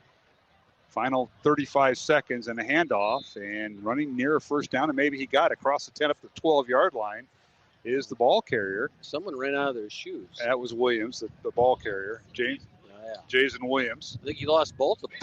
That'll stop the clock, and then I don't know if the Maroons will play the clock game. John Chido will catch up with head coach Tom Wilson at halftime. And this wind has picked up. Temperatures went down. And it's a chilly night. I know a lot of people are starting to find their jackets. They might go out to their cars and get their jackets. And Ankeny doesn't have to snap the ball. The clock is already wound. 10 seconds remaining. Dowling leading 7-3 in the final seconds of the first half here at Ankeny Stadium. What a night. Both teams scoring on their opening possession. After that, it's been all defense as we go to halftime with Dowling Catholic leading Ankeny 7-3 here at Ankeny Stadium. The Maroons scoring with 9:32 left to go in the first quarter. Cooper Nicholson on a 47-yard touchdown reception from quarterback Jackson Smolik. Andrew Schumacher's extra point made it 7-0 Dowling on a 7-play, 77-yard opening drive. And the Hawks come back, and they score with 4:04 left to go in the first quarter on a 39-yard field goal by Keegan Warner to cap off a 13-play, 69-yard drive. So let's go down to the Dowling sideline. I know John Chido. Yep, there's Tom Wilson. Take it away with the head coach of Dowling. Coach, it's kind of windy tonight on both sides of the ball, but your thoughts overall in the first half? Really, had a good drive. Defenses play well. We've just shot ourselves in the foot with. Coach. All right, John, thank you for that as the Maroons going to halftime leading by the score of 7-3. And, there's Mr. Seifert. The math department comes through, Mr. Maindring. The band was starting to run them over there, and so Coach Wilson took that as I'm out of here. Yeah, they take their band seriously here in Ankeny, both Centennial and Ankeny High. Let's take a look at our first half statistics, thanks to the Dowling math teacher and also the third base coach in baseball. We'll hear more about that in a little bit, and that is Jared Seifert. Dowling with 127 yards of total offense in the first half. Ankeny with 71. Maroons had 78 yards in the air, 49 yards on the ground. The Hawks with 22 yards in the air and 49 yards on the ground. Dowling penalized 4 times for 25 yards. Ankeny, 2 penalties for 10 yards. No penalties in this first half. Dowling had 6 first downs to Ankeny's 5. Jackson Smolik was 9 out of 12 passing for 78 yards and a touchdown. And J.J. Cole, 5 out of 11 passing for 22 yards, no touchdowns and no interceptions. C.J. Phillip, 8 carries, 27 yards, leads the Dowling ground game. Rashad Davis, 5 carries for 15 yards. And quarterback Smolik, 3 carries for 7 yards. For the Hawks, J.J. Cole, 6 carries for 27 yards. And Jason Williams for Ankeny, 9 carries for 22 yards. Leading receiver for Dowling is Cooper Nicholson. 5 catches, 72 yards, and a touchdown. Bo Gamble, 1 catch for 3 yards. Jalen Thompson, 1 catch for 3 yards. C.J. Phillip, 1 catch for 2 yards. And Hank Brown, 1 catch for -2 yards. For the Ankeny Hawks, their leading receiver is Maddox Ward, 2 catches for 16 yards. Jamison Patton, 2 catches for 4 yards. And also a catch early in the game was Evan Erlmeyer, 1 catch for 2 yards. And Will Henricks, 1 catch for no yards. So, again, the Dowling with 127 yards of total offense in the first half, Mr. Maindring, and Ankeny with 71 yards, so not a bad half. The defense played really well, and that offense did their job in the first drive, and in that defense that they run up against, they caused them some issues. And so now it's going back to the drawing board at halftime. And the one thing about this Dowling coaching staff is they always make those adjustments and get it done. Yes, I got a few scores for you. Go right ahead. Ankeny Centennial up on Waukee 21-3. We've got Roosevelt up on Ottumwa 14-7. Valley, I had that score wrong earlier. This score says 22-0 Valley up on Urbandale. And Linn-Mar up 7-0. And Southeast Polk up 21-7 at Northwest. Okay, appreciate that, Matt. Matt Maindring with keeping our numbers tonight. Our thanks to Jared Seifert for providing the game statistics as the Ankeny Marching Band will be playing here at halftime at Ankeny Stadium alongside Matt Maindring and John Chido and Mark Amadale. Halftime score once again from Ankeny. It's Dowling 7, the Ankeny Hawks 3, here on the Iowa Catholic Radio Network. Jimmy, do you take Judy to be your wife? To have and to hold? Uh-huh. For richer or poorer? Okay. Are you listening, Jimmy? Jimmy! Till death do you part? Sure, right after I finish putting up this wall between us. There. Jimmy, you're not dead yet. When you use artificial contraception, it's like putting a wall between you and your spouse. Couples who instead regulate fertility naturally experience happier marriages and are less likely to divorce. Tear down the wall. A message from Iowa Catholic Radio. Support for Iowa Catholic Radio is provided by Ashworth Vision Clinic. Complete eye exams, contact lenses, glasses, glaucoma testing, and pre- and post-operative care. 515-440-4610. AshworthVision.com. Iowa Catholic Radio, connecting listeners to Christ every day with people like you. Hi, this is David Ortega from St. Joseph Parish in Des Moines. Thanks for listening to Iowa Catholic Radio.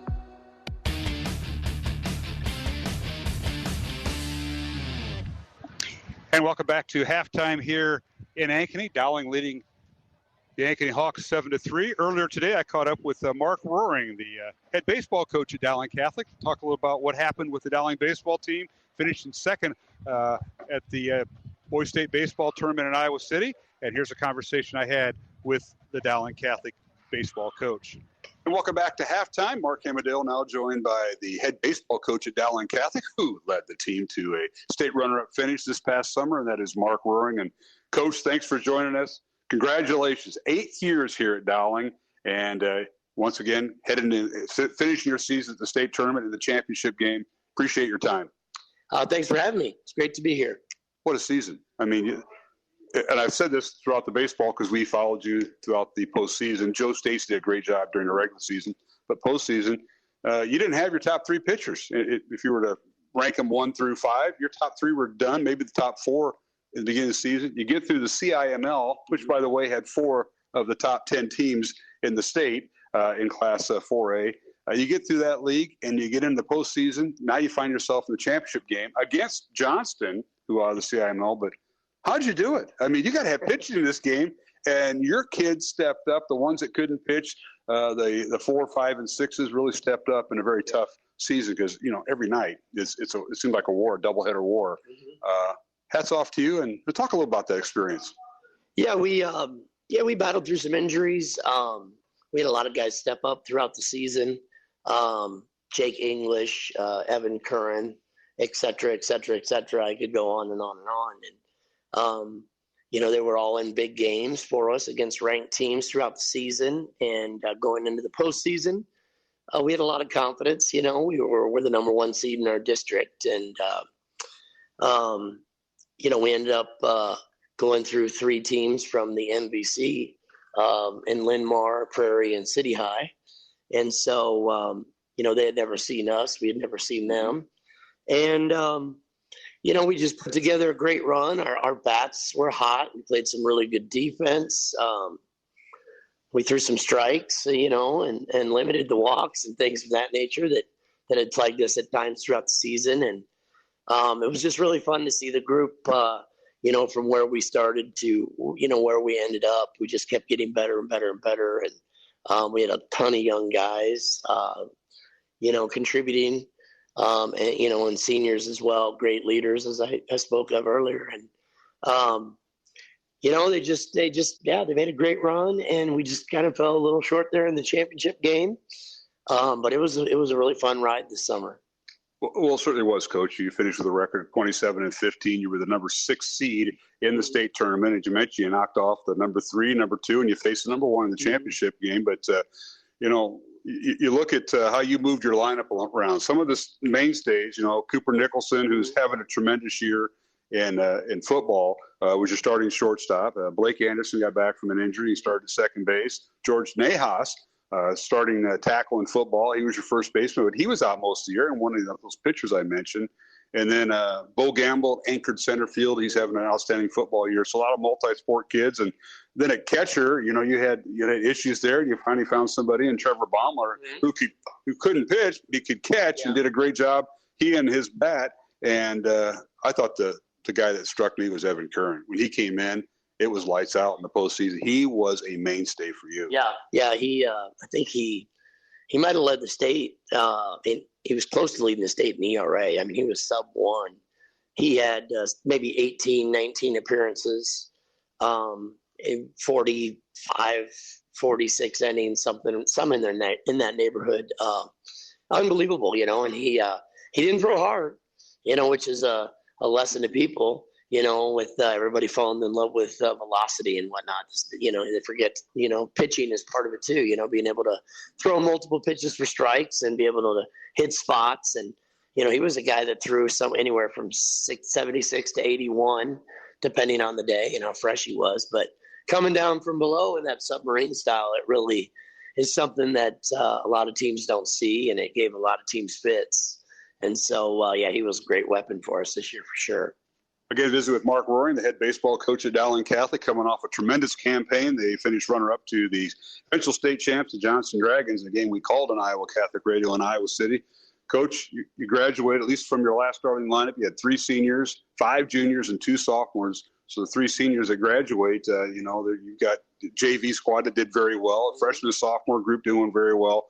But you got 3 seniors that played their last game, at least that started for you. I think 11 on the team. Mm-hmm. And I'm amazed that out of the 11, I think 7 or 8 of them are engineering students, going to be engineering students at Iowa State. Yeah. Very smart kids. Yeah. My son went through that program. I know how tough it is. So what a group. Yeah, the senior group was great. It's not always, easy to not play as much as you want, and we had a lot of seniors that were role players and they were terrific. I mean, they just kept their nose to the grindstone and they practiced hard every day and good positive attitude. And I thought they were great leaders for our younger guys. And then on the other hand, we had a lot of younger guys with a lot of talent that stepped up, that won jobs. And, like you said, we have a ton of guys coming back. I'd say we're loaded. I mean, hopefully we can be battling for the same game next year. That's our goal. So excited. You got to stay out of the injury deal. I mean, you can't be injured in February, March, and April when they're all doing the indoor stuff, and then come out first day of practice in May and you're injured. Stay away from that. Yeah, that would be nice. If we could stay healthy, we have a chance. That's for sure. So. Baseball is tough that way, the arm injuries, and it's just crazy. And 1 year hamstrings crop up, and it seems like it's always something. And we've been a little snake bitten, but we'll keep grinding away, and we're gonna find our way. And we got a great group coming back, and myself and the coaching staff are super excited, as well as the kids, and they're already at work right now, so it's exciting. Let's talk about your coaching staff. Jared Seifert. Kind of unusual. Folks don't know Dowling baseball. Coach Roaring, my guest tonight, is a first base coach, and Coach Seifert, who's our stat guy during football season, brings the iPad down. We do the halftime stats. Jared is your third base coach. I know you have Daryl Enertson and Jimmy Nahaus with you on the varsity staff, and then Henry Drops and Matt Steedson are your sophomore coaches, and Noah Gildevon and Colin Lacey, your freshman coaches. So that's quite the staff. And they've been a big part of not only all the practices that go on, but also all the games you have here at Dowling or travel. Yeah, I mean, I got a great staff. There's no doubt about it. Jarek, he's here with me in the building, and I mean, he's my right-hand man, if you will, and whether it's working on the field or doing extra time with kids, catching, etc., yada yada yada. He's the go-to guy, and he was my head freshman coach for probably the first couple of years that I was here, and did a tremendous job down there, and brought him up to the varsity. And, and I think he has aspirations of one day becoming a head coach himself. And so that's part of the reason that I'm at first base is, to give some of these younger coaches some experience as well. And so, and also being at first base when I coached back in the old days at Northern Iowa with Dave Schregg, he did that, and it was very unique and interesting, and it actually strategically and communicating with players, actually works better for me at first base. And so it's been working. We've been doing it the last 3 years, and so we're just doing our thing, and then pitching wise, we got Coach Enertson has done a great job the last several years with our guys on the mound. Calls a great game, gives us a chance to win every night, works with those pitchers really well. Outfield coach Blake Jobe, another tremendous guy. He was with us for a few years, and then he took a couple of years to be the head coach at Nevada, and then he came back to us 3-4 years ago. So, got a staff that's been around a lot. We're all on the same page. We have fun together. And I think that's part of the reason why it works, you just got a bunch of guys on the same page that love the game and love working with kids and are very competitive. Speaking of competitive, one of the coaches that you work with at Dowling on the football side, he's also my color guy during some of the baseball games, Jimmy Cataldo. Now, I understand, and I'm glad that he had his say about you guys face each other in Legion Ball up in Sioux City, which is where you're from. Little League. Well, Little League Legion. Anyway, he claims that he struck you out. It was vice versa. His mom, Jolene, was keeping score. Yeah. I'm glad we got to the bottom of that. So I want you to have the final say, because I told you I would during the season. This has been a long, drawn-out controversy. Yep. I don't know if you guys settled during the football season yet, but we're only 3 games in. But please let our listeners know what happened when Cataldo faced you, or you faced Cataldo up in Sioux City in Little League. Well, first of all, it was 1983. State tournament, Little League. Morningside America versus, what would he play for? Fort Des Moines. Yep. And we played each other in the second round. I was on the mound. We were victorious 6-3. Jimmy Cataldo claims he was 1 for 2. We know he struck out once. His mom was the official scorekeeper. I think it was a flare that hit off the second baseman's glove. His mom, of course, called it a hit because she loves her son, doesn't want him to have hurt feelings. And so that's the truth, the whole truth, and nothing but the truth. So, Coach Roaring, you struck him out. That is official. That is official. And it wasn't a base hit. It was an error. Yeah. And then that's what it's going to go down to in lore here at Dowling, because that came up so much this summer. We had a great time with that. That was funny. That is, he's a great guy. We rib each other a lot about the old days, that's for sure. So, enough about that. I don't want to get too much hot water.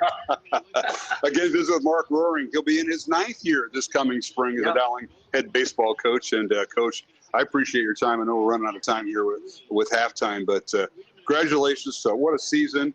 I put you down as the coach of the year. I don't care what anybody else says. You're the coach of the year. Anytime you can win with numbers 4, 5, and 6 on a pitching staff in a league that's very tough, a lot of teams in the top 10, you're a coach of the year in my book, and hopefully your fellow coaches did the same. But we appreciate all you do, and not only in the classroom, but also coaching your little football too. But thanks for your time, and thanks for being part of our broadcast coverage this year with Joe Stacy and I, Dowling Baseball. Yeah, I appreciate it. I appreciate you guys, all you do for publicizing baseball and, putting our kids on the air and giving us some publicity and, go Maroons. Comments from head baseball coach Mark Roaring here at halftime as Dowling leads at halftime 7-3 here at Ankeny Stadium. Mark Amadale, Matt Mandring. And what'd you think of that interview with your baseball coach, one of your teachers, Mr. Principal? I know. What a great guy. We had a lot of fun. Coach Cataldo, that was a story that kind of evolved and got way out of hand by about the third game at state. I mean, if you're going back and checking a scorebook from 1980, what? They got pictures of it. They showed that. I think I have it on my phone. No, you're way too deep then. They are. That sounds like a conversation that starts in the garage late on a Saturday afternoon and just evolves. And I thought it was Legion ball. It wasn't even close. It was Little League. Yeah. Those Little League championships they have for regions. And Roaring was pitching against Cataldo, and Jimmy was a tremendous baseball player at Dowling. And played a little bit for Iowa, and it's good stuff. That's good stuff. Who would have thought that they'd hire Roaring, the guy that actually struck him out, or however that went? And that's great stuff. So, hey, we're going to take a break. Both teams on the field. 2 minutes before we start the second half, and when we come back, we'll talk more about second half adjustments with John Chido and Matt Maynard. So, folks, stay tuned. Again, our halftime score: Dowling 7, Ankeny 3 here at Ankeny Stadium in Ankeny, Iowa. This is Mark Amadale on Iowa Catholic Radio.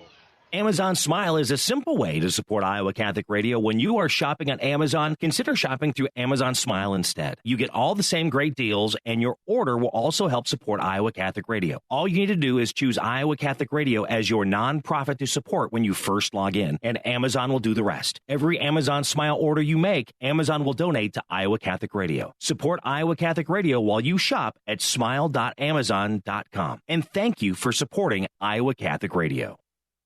Support for Iowa Catholic Radio is provided by Construction Professionals. Construction Professionals does remodeling and new construction. Construction Professionals is a Catholic family business built on a strong foundation. CPCustomHomes.com. Thank you, Construction Professionals, for supporting Iowa Catholic Radio.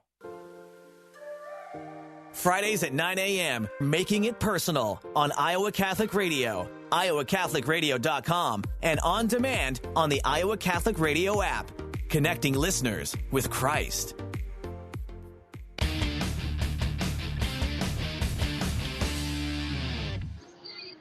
And we're back here at Ankeny Stadium alongside Matt Mainring. I'm Mark Amadale. Halftime with Dowling leading Ankeny Hawks 7-3. And gentlemen, let's talk about second half adjustments. Dowling with the lead at halftime, but Ankeny's going to have the ball first. And we'll start with you, Matt. What are your thoughts on the Dowling defense as they take the field first here in the second half? I don't know if we could ask any more of the defense right now, and they did a really good job in that first half. And you know, the weapons that they have with Jason Williams and J.J. Cole and Batten, and they've got some weapons, and the Dowling defense has been able to keep them off center and not let Cole get into any kind of a rhythm.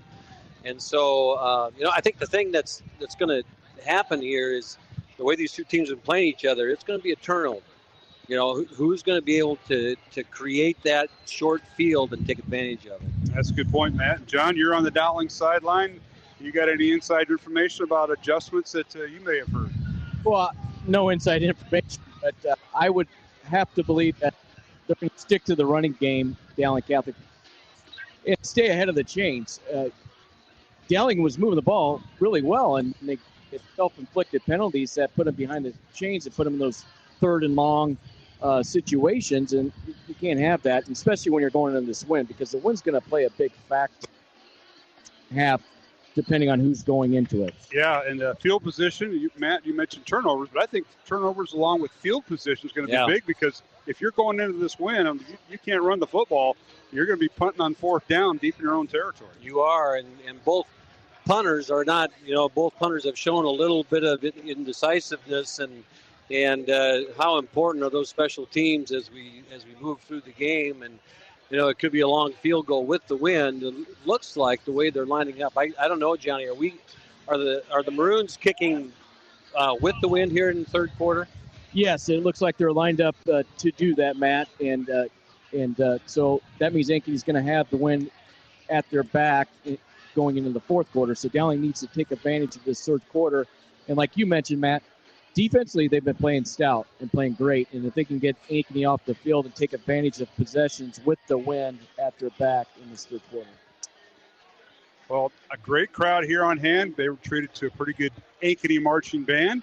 And we want to thank all the folks here at Ankeny for their hospitality as they've hosted tonight's game. I saw Tom Day earlier as I went down and tried to find a jacket, and did out of the car. But I want to thank the first year as athletic director up here for Ankeny. That's Adam McDonald. He came from Cedar Rapids Xavier as administrator there. Matter of fact, he replaced Andy Umtham, who came to Ankeny a few years ago. Sure. And then Andy's now on the Iowa High School Athletic Association in Boone. But Adam McDonald came from Cedar Rapids Xavier, and Tom Day, Lisa Minker, and Ankeny coaching staff. Appreciate all they did to help us prepare for the game. This doesn't happen overnight.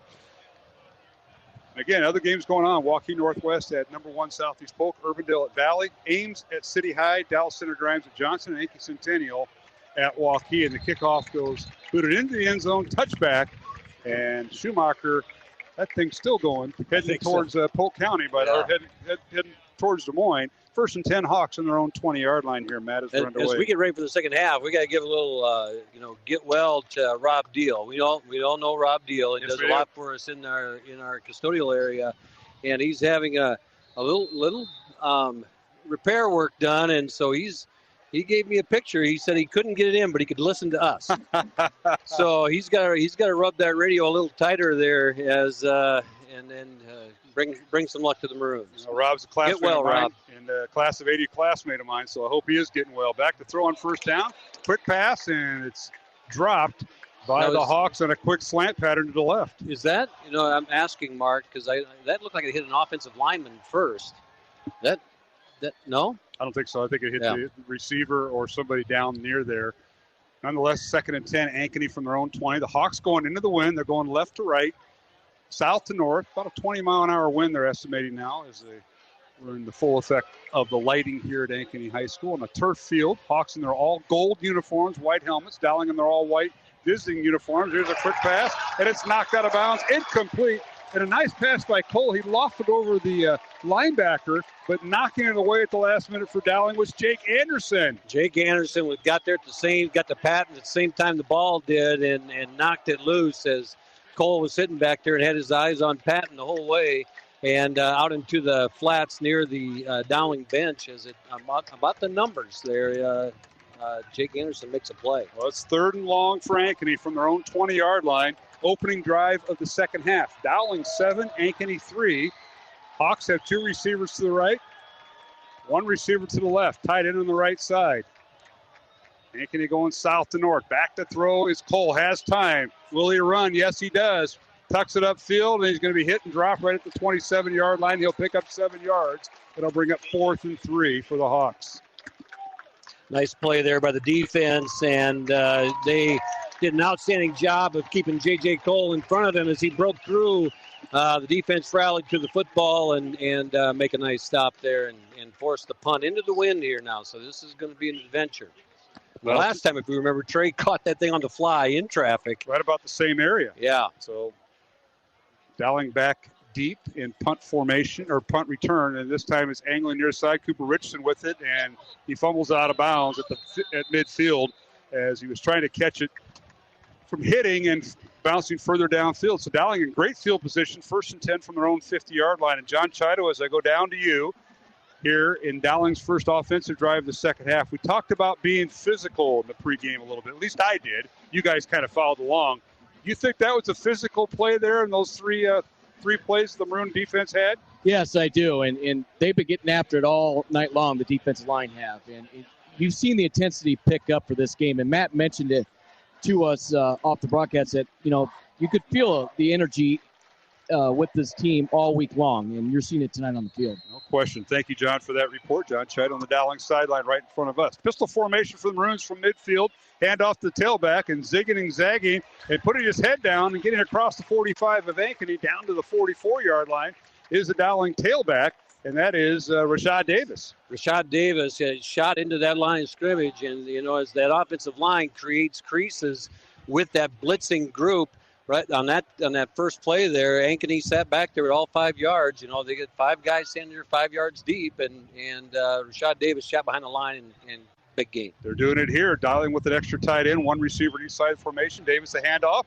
tries to slip outside, and instead of going north-south, he went sideways. He's shy of the first down, brought down to 41, and pick up a 2. It'll be 3rd and 1. You're exactly right, Mark. He's got to stick his head down there and get that last yard. And when you have Patton and company coming at you, you don't have any room to go sideways. You got to get right after it.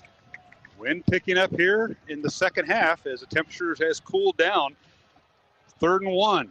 And they give us Rashad Davis up the middle. First down as he spins down inside the 40. They're going to spot him all the way down to the 37-yard line. That's a 4-yard gain.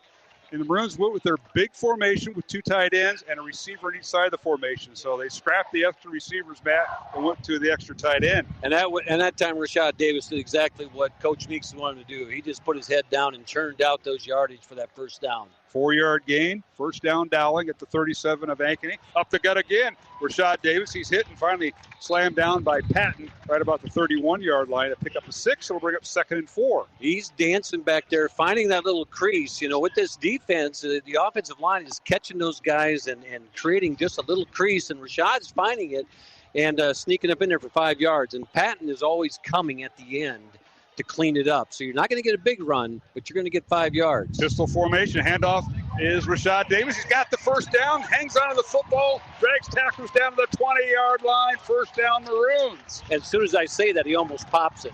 It was a nice run there. Rashad got in there behind him, and they've created a crease. And, Cale Halstead was the last one there, number 9, for the Hawks to make the stop. First and 10 Dowling at the 20-yard line. Davis a gain of 11 on that last play. And again, they hand it off up the middle. And Davis again, he's inside the 20.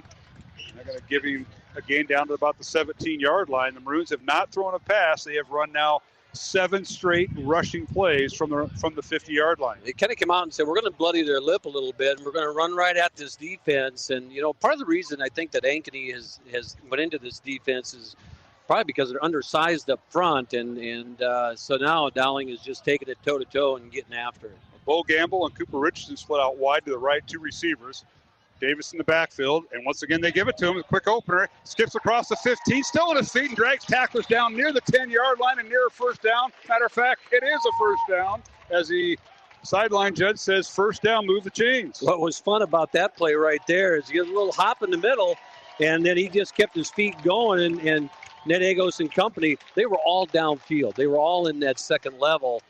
Making blocks yet, and so nice offensive series here for the Maroons to this point. First and goal, Dowling at the 10-yard line of Ankeny. Maroons lead it 7-0, 8 minutes remaining. Handoff Davis, this time the right side, and he's hit and drop, may have lost a yard, and he will back to the 11. It's Ankeny filled that hole where it might have been the B gap. They all came crashing down. That was the first time they ran to the right side, I believe, isn't it, Johnny? And I think they... Yeah, it's been all left side up until that point. Yeah, so going behind Rockers, they found something over there that they're going to take advantage of, and that time they went to the right side and ran right into the slant from the Hawk defense. Kyle Rockers, Cade Batterton, Max Shelton, Nate Agos, and George Nahas, left tackle to right tackle on the offensive line. Handoff, Davis up the middle, diving towards the end zone. Did he get in? No, down to the 1-yard line. How about that? Right up the gut over right guard and tackle. He found a crease in there, and just like he was shot out of a cannon. Here go the Maroons are going hurry up here.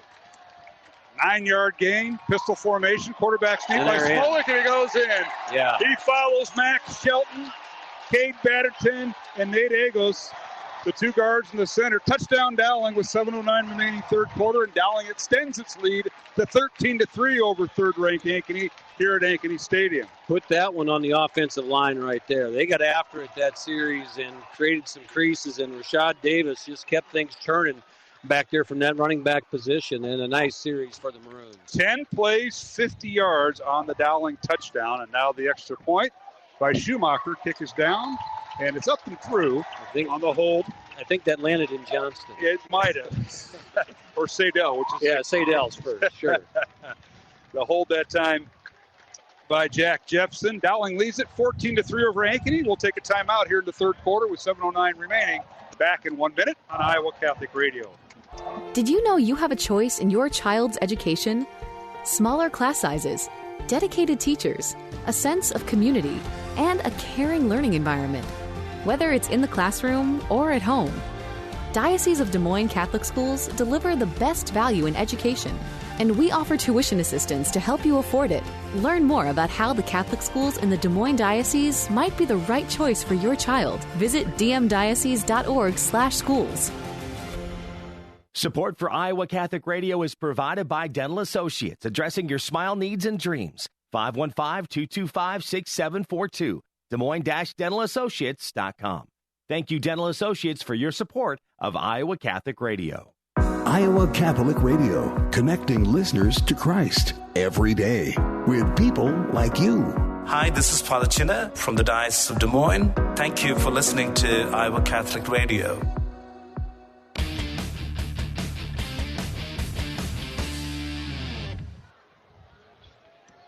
And we're back here at Ankeny Stadium. Mark Amadale alongside Matt Mandring and John Chido. Dowling going 10 plays, 50 yards, capped off by a quarterback sneak from Jackson Smolik. Dowling 14-3, and now the kickoff by Schumacher goes into the end zone touchback with the win at his back, and it'll be first and 10 Ankeny from their own 20-yard line. And John Chido, as we go down to you, the Maroons with the lead, a 2-score lead, and the Ankeny offense coming on the field, and let's see what the Hawks can do. I've got to think Patton's going to get some more looks here. They got to get the ball into his hands and some other playmakers. Yeah, you haven't seen that all night, and he's had some matchups, one-on-one matchups, and he had those couple drops, but the opportunities, they just haven't been able to take advantage of it. So you're right, Mark. I would believe that they're going to go back at him this series. I think it's a great call. I wouldn't be surprised. All right, here it is. He's getting pressure, and the pass is caught, and probably about a yard as it was. Patton on the reception, but he didn't go anywhere. No, that was pressure in the back. Yeah, Jeremiah Kruger on that one, and I know Jeremiah since he was one, so I think Jeremiah Kruger on the catch there for the Hawks. I got to think, agreeing with Johnny, I wouldn't be surprised to see Patton get some kind of end around or some kind of inside handoff to get him the ball and try to create something. Yeah, Kruger did make the catch, and Patton was right near him, but only for a yard as Cole was under duress. Back to throw is Cole, 2nd and 9 from the 21, airs it out, and he's looking for Patton. It's underthrown, incomplete. That ball got caught up in that wind, and it just stopped at the 45, and Patton and the Dowling defender were at the 40. They just like a wall of wind just moved back down. We got a flag in the backfield, so let's see, holding or was Hagen's pointing the other way, so it looks like we got a hold here. Yeah, those guys in that front line, the 3 guys that have their hand down for Dowling, Ralston Rumley, the nose guard, Cody Hikus, and Carson Hagen, both tackles. Now they're going to come to play. This is where all the conditioning pays off here in the second half. No, wait a second now. The flag, what are they doing? Well, the line of scrimmage is still a 21-yard line. I think they picked it up. Yeah. Okay, so, they picked it up. It just fell out. Yep. 3rd and 9 for Ankeny. 6.5 minutes remaining, third quarter. Dowling 14, Ankeny 3. Here's Cole, back to throw. Has pressure, and Hagen's got him! Hagen sacks Cole inside the 15-yard line. Will bring up 4th and long. And now we've got a penalty flag down. They're going to stop the clock. But what a move by Carson Hagen. Yeah, he blew through there and makes a great play. I think we're going to have holding on Ankeny. That's my guess. And the Dowling defense agrees. Dave Rittman is our official, the white hat. I got to think you're going to decline that, right? Because it's a 4th and 9 situation. Yeah, he's just checking with his crewmate here. We'll try to pick up the call. 6:20 remaining, third quarter. Of course, you move him back into this wind. Well, he's talking with his. Play. Personal foul, late hit.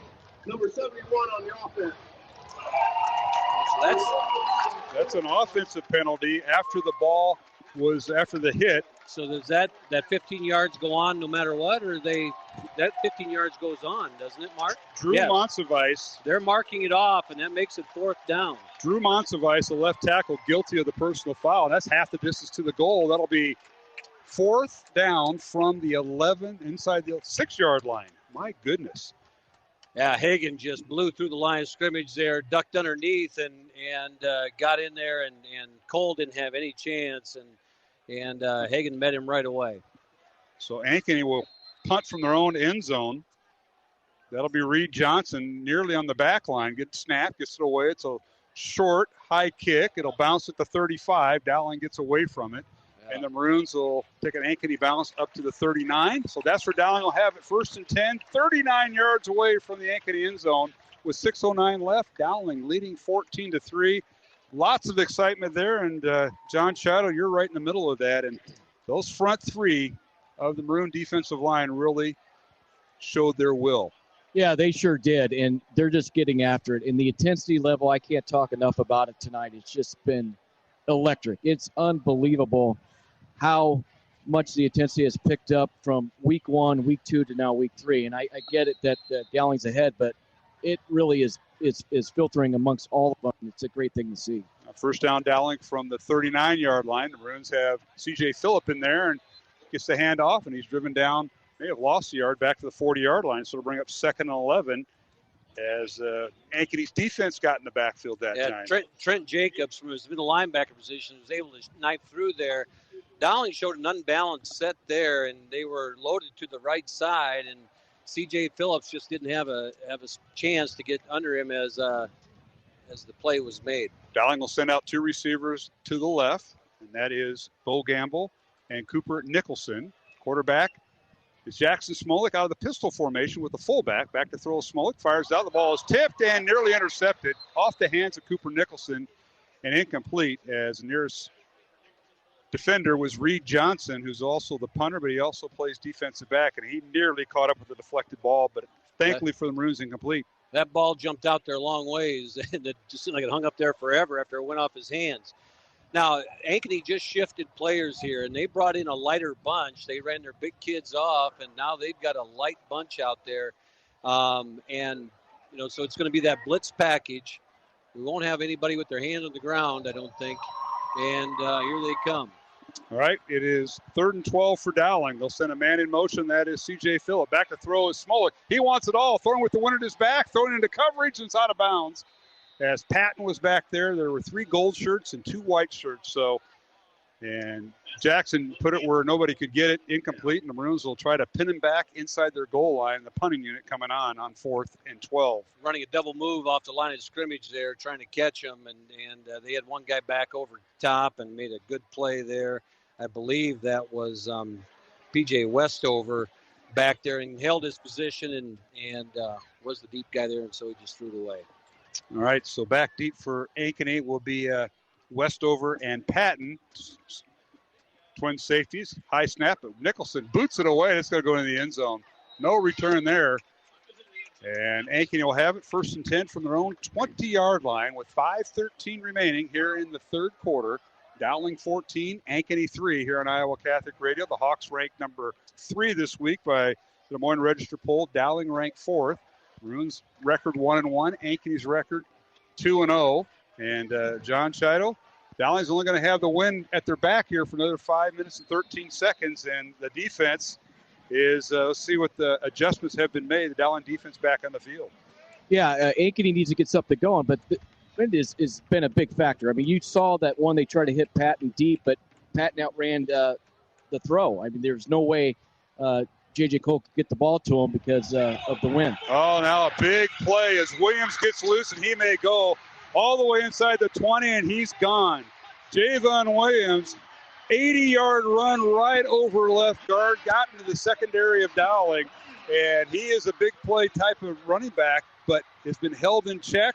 Touchdown Ankeny, and all of a sudden it's 14-9 pending the extra point. They turned that around quickly, and Jason Williams got through that first level, and there was nobody home on defense, and he outran everybody to the end zone. No way to get an angle on him, and exciting ball game. Not even close. Not even close. Chase him down, but you're not going to catch him. So Williams, 80-yard run. Extra point now by the Hawks, as they'll bring in Keegan Warner for the extra point. Ball is down. The kick is up and against the wind, but it is good. So the score now, Dowling 14, Ankeny 10 with 5:01 left to go here in the 3rd quarter. We'll return to Ankeny Stadium after these messages here on Iowa Catholic Radio. Honey, I'm so excited for our kitchen remodel. All right, you love birds. Floors? Natural hardwood. Okay. Wow, that was quick. Countertops? Definitely natural granite. Check. Woohoo! And that wall? Tear it down. It let in more natural sunlight. Done. Whoa. Speaking of tearing down walls, your family planning. Natural, right? Natural family planning is 99% effective at achieving or delaying pregnancy, and there are no harmful chemicals, so it's better for you and the environment. Tear down the wall. A message from Iowa Catholic Radio. Support for Iowa Catholic Radio comes from Mercy One, your expert circle of personalized care for all your health needs. With more care locations than anyone, your best life is their one purpose. Find your doctor at mercy1.org. Mondays at 9 a.m., Man Up with Joe Stopulos on Iowa Catholic Radio, iowacatholicradio.com, and on demand on the Iowa Catholic Radio app. Connecting listeners with Christ.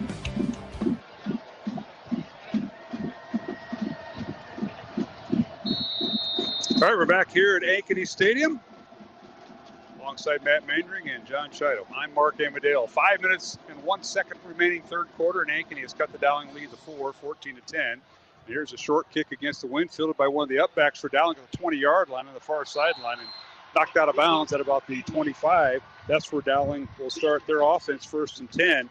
And boy, Talk about momentum shift. That play got the Ankeny sideline excited. And John Chido, maybe a game changer there. See how the Maroon offense can respond to this with Javen Williams going 80 yards for a score. Yeah, there's always going to be highs and lows in this ball game, and this is a low moment that, Dowling broke down there and let a big run by the Ankeny running back, and now they got to step up and continue to move the ball. Dowling now with a first down at their own 26-yard line, they call it. Maroons with an inside handoff. They give it to C.J. Phil. Breaks the tackle. He's got the first down. Finally run out of bounds right around the 40-yard line.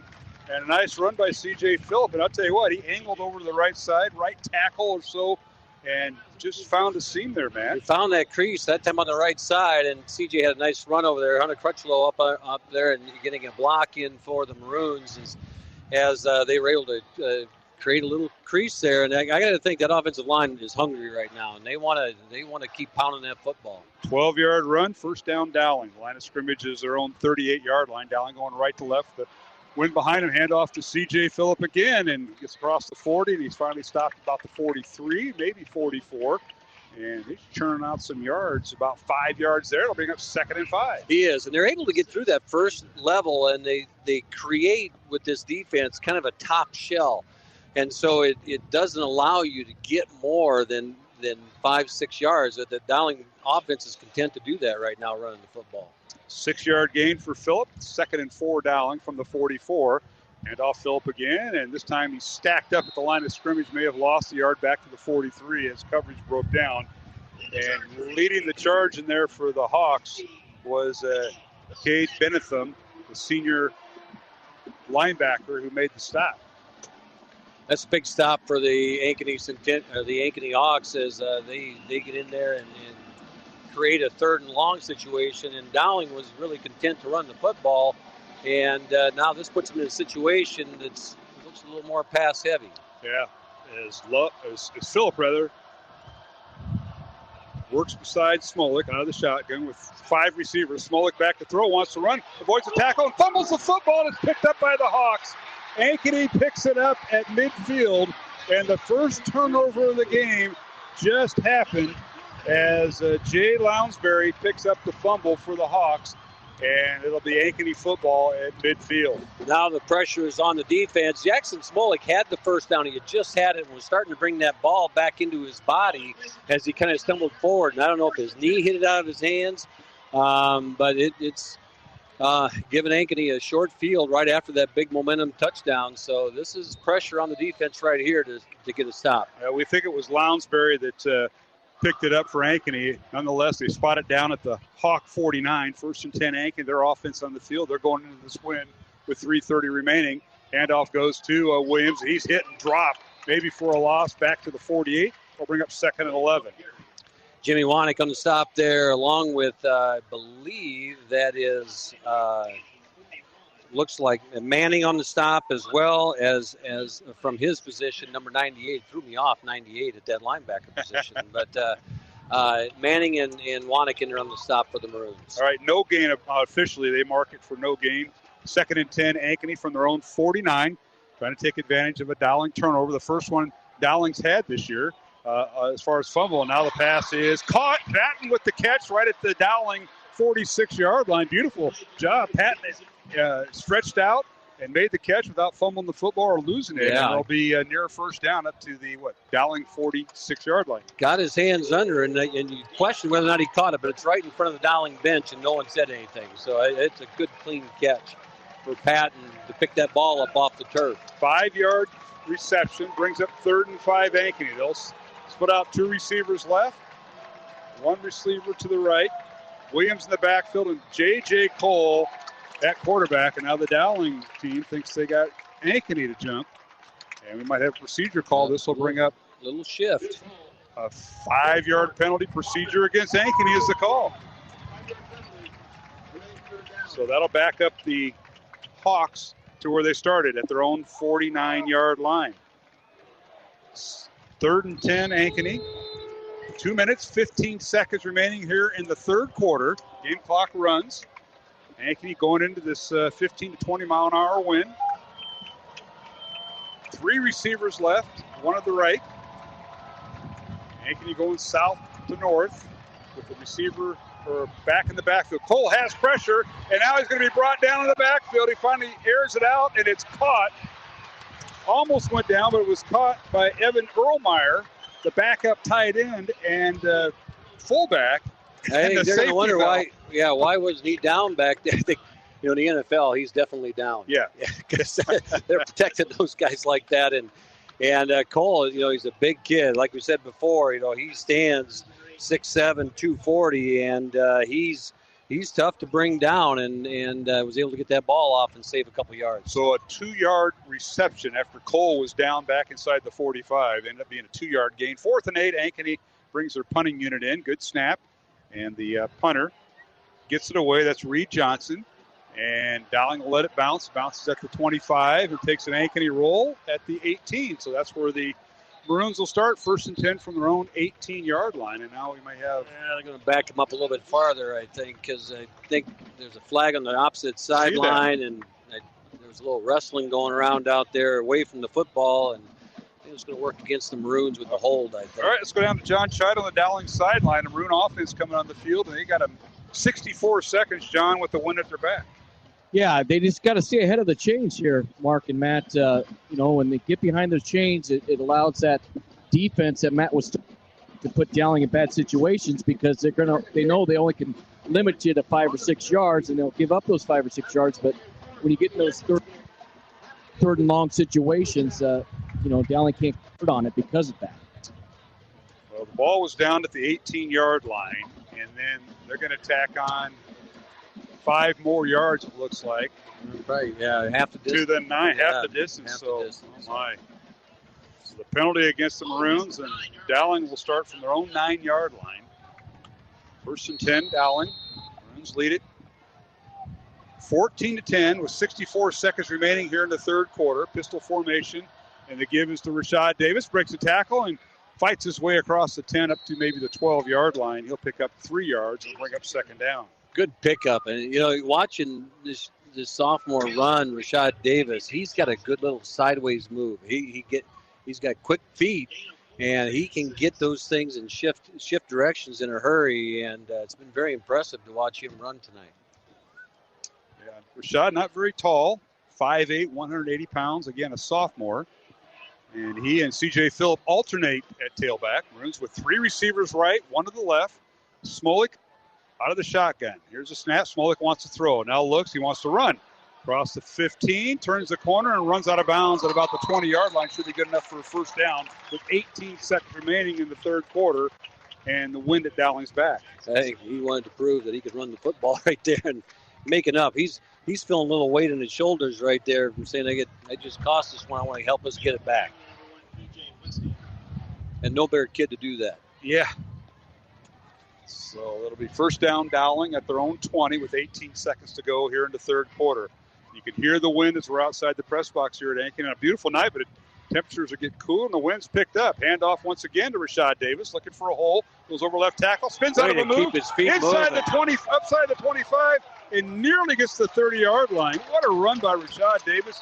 And a penalty. It looked like an Ankeny player is cramping up, and the Dowling is trying to help him out. Dowling guy's helping him out with that cramp. He's cramping up bad. Now we got our offensive lineman helping their defensive lineman out with a cramp. That's what sportsmanship's all about. That's right. And now we got Sarah Rashad over there trying to help. And you get in these early games, and these cramps tend to happen in that fourth quarter. Certainly do. We want to thank our supporters of Iowa Catholic Radio. They include the Catholic Tuition Organization, Dental Associates, and Ashworth Clinic. And while they attend to the injured Ankeny player, Dowling leading 14-10, 7 seconds remaining. So the Maroons will get one more snap with the win. Let's go down to our sideline reporter, and that is John Scheid. Anything else you can add here, Johnny? Yeah, you don't see that every day when the offensive lineman, Kate Batterton. That was awesome. Jeremiah Kruger. I think it's Cale Halstead, number 9. I thought it was number 8 as well. But I go, he plays offense. Yeah, so it's number 9, Cale Halstead. Is the young man who cramped up, we believe. But, Johnny, that was a beautiful sight. Yeah. The offensive lineman for Dowling, who just got done blocking Halstead, helped him up or trying to assist him because he was cramping up with that one leg. All those guys were around him. They knew exactly what was going on. Yeah. It was crazy. Cade Batterton's there trying to help him get that cramp out. Yeah, that was a good thing to see. Yes, it was. All right. It's Dowling's going to let the clock run out. So we have come to the end of the third quarter here at Ankeny Stadium. Top 4 matchup. 4th-ranked Dowling leading 3rd-ranked Ankeny 14-10. The fourth quarter is upon us. Stay tuned here on Iowa Catholic Radio. Matt Wilcom here from Iowa Catholic Radio. I'd like to thank you for your continued support of this apostolate. Because of you, we're reaching more souls in more ways than ever before. Whether you've had your faith strengthened by either our talk or music channels, or if you've been impacted by one of our other outreach initiatives, you experience firsthand the value Iowa Catholic Radio brings to the Catholic and Christian community. If you haven't made the decision yet to become a family member, please consider a $30 a month sustaining gift. Just visit iowacatholicradio.com and welcome to the family. Support for Iowa Catholic Radio is provided by Skeffington's Formal Wear, in business since 1951, with locations in Des Moines, West Des Moines, Coralville, and Ankeny. Skeffington's Formal Wear, fitting you for life celebrations. Online at skeffingtons.com. Iowa Catholic Radio, connecting listeners to Christ every day with people like you. This is Father Christopher Pichut of the Diocese of Des Moines. Thank you for listening to Iowa Catholic Radio. Listener-supported Iowa Catholic Radio, 1150 AM KWKY Des Moines, 94.5 FM K233BT Des Moines, 88.5 FM KIHS Adel. Online anytime at iowacatholicradio.com.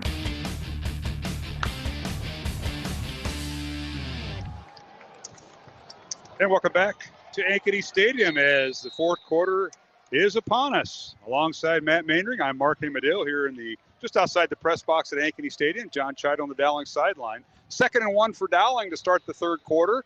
And a quick handoff to Rashad Davis, and he gets up near the first down. They haven't moved the chain, so they'll bring up 3rd and short. Yeah, it looked like he was going to fight through that crease and get the first down, but no luck there. Rashad gained 9 yards right before the half ended. So it's no gain in the play. Bring up 3rd and 1 for Dowling on their own 29-yard line. Dowling now going left to right, south to north, into the wind. Handoff to Davis again, and he's got the first down and more up to the 35-yard line as helmets come off on that play, and there's some hitting going on. This is the fourth quarter, and these two teams have both got a few state titles under their belt, and I'll tell you what, we're going to see some hitting here in the fourth quarter, Matt.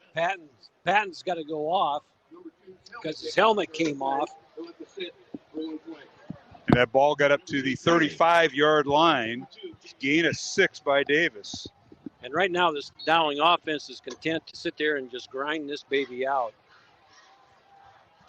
1st and 10 Maroons from their own 35. Smolik, handoff again to Rashad Davis. And boy, he stops and goes. He's got the first down up across the 45 to the 47.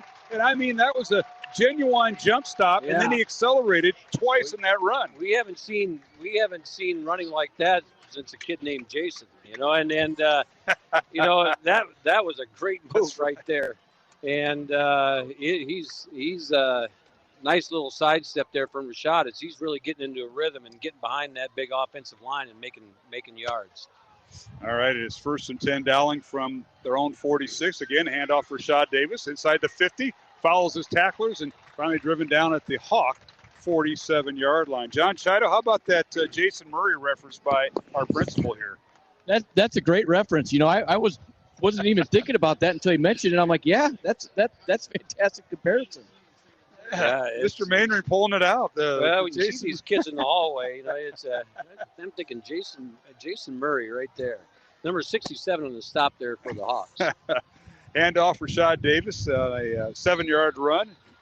And he may have gotten a yard down to the 46. Ankeny's defense tightened up right there. Those gold shirts were all over. And literally, Ankeny in their all gold uniforms, Dowling in their all white uniforms. Hawks have white helmets. So does Dowling with the maroon D. That'll bring it 3rd and 3 from the Hawk 47 for the Dowling offense.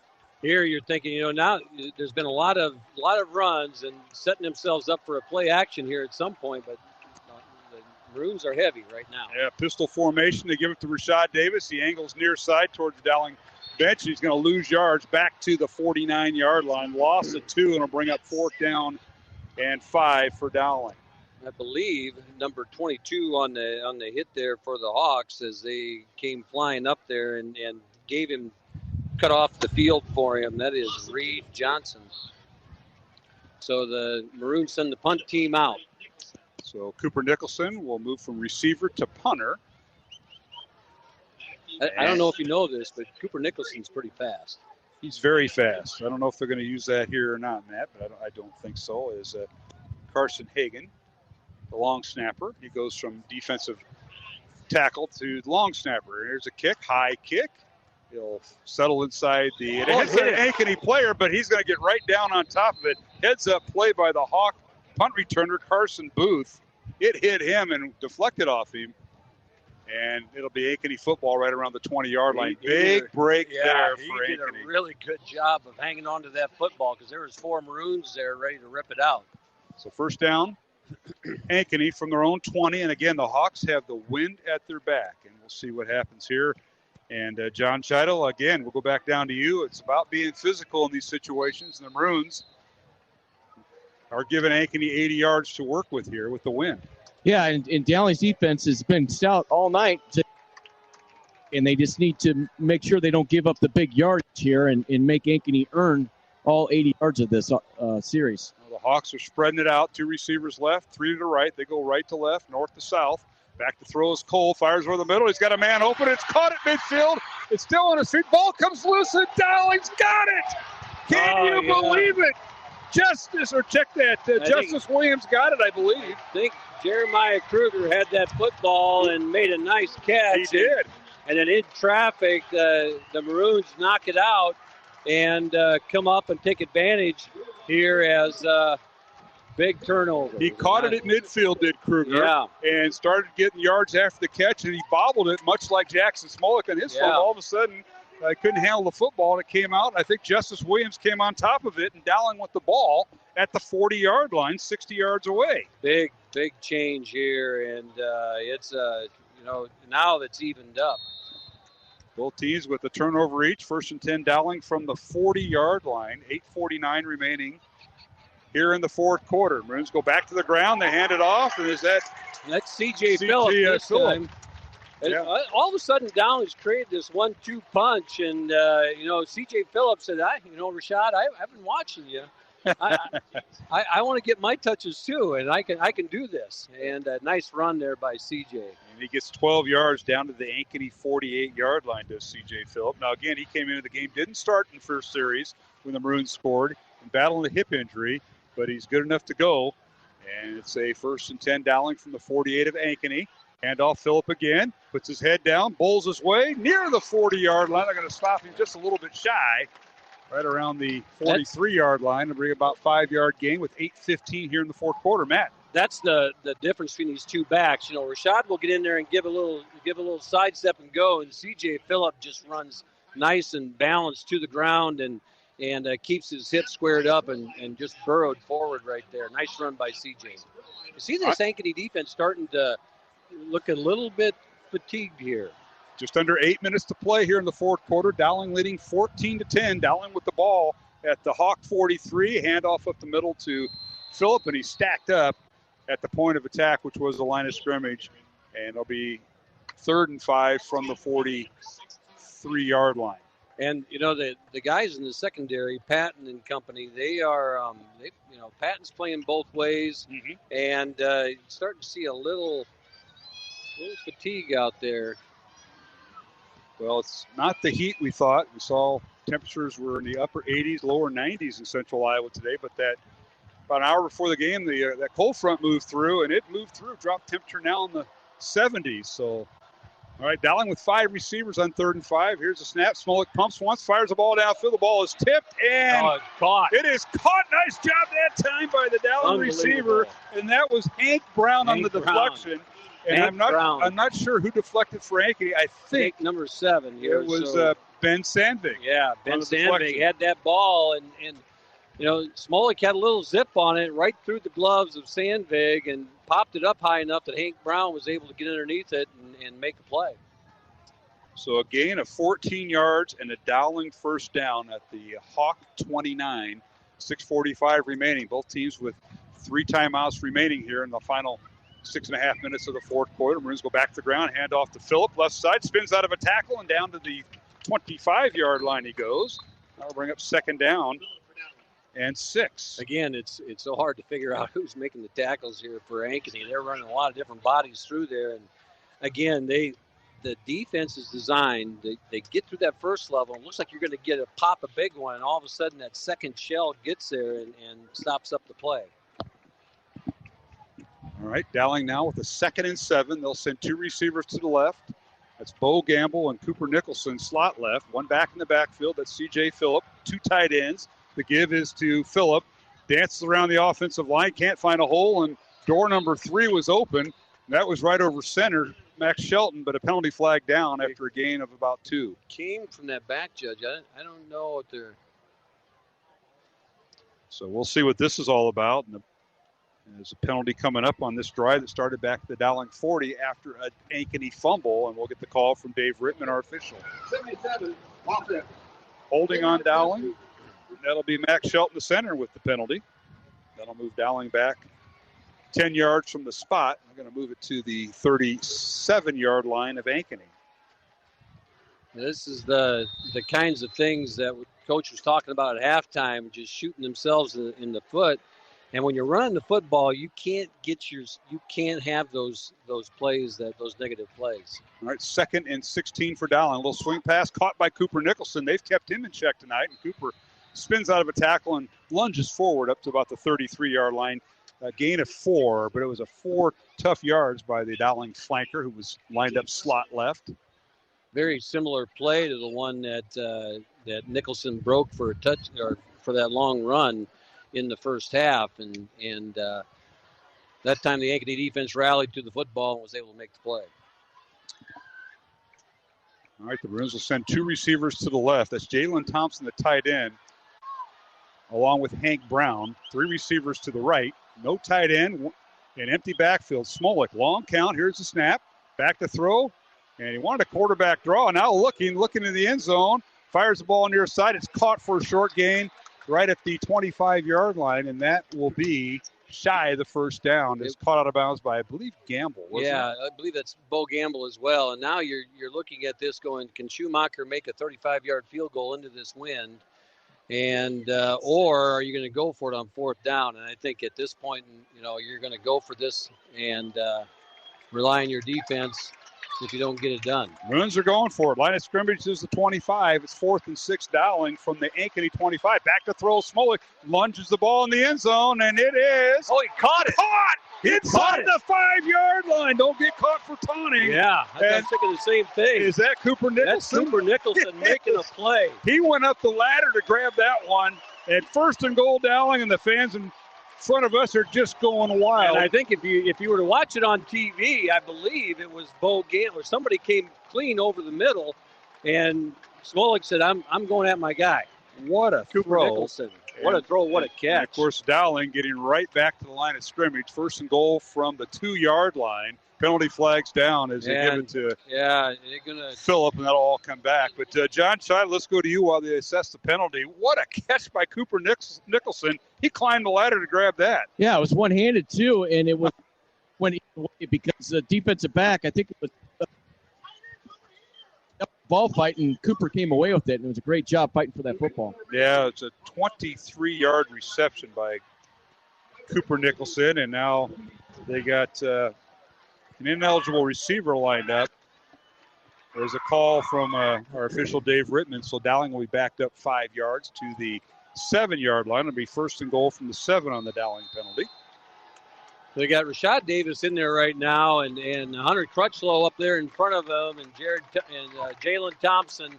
A little bit of a heavy set here, and see what happens here with the Maroons. 2 tight ends, 2 receivers to the right. Now Nicholson goes in motion with the pistol formation. Smolik rolls to his right, still rolling, looking to the end zone. Nobody open. He's just going to dump it off, and it's incomplete. Overthrew Cooper Nicholson. Safe play that time as Ankeny had that well defended. They did have that well defended, and you could see it that they were going to send him all the way across the formation and allow him to get into trying to get it in there to Nicholson. But Diego Jackson there for the Hawks wasn't going to give Smolik much room to throw that football. Well, how about this? This is the 11th play of the Dowling drive, and it's taken about 4 minutes of game clock. This drive started with 8:49 left in the fourth quarter, and we're already at the 4:20 mark. Handoff up the middle. That's Rashad Davis. Spins out of a tackle down to the 2-yard line. That was the original line of scrimmage.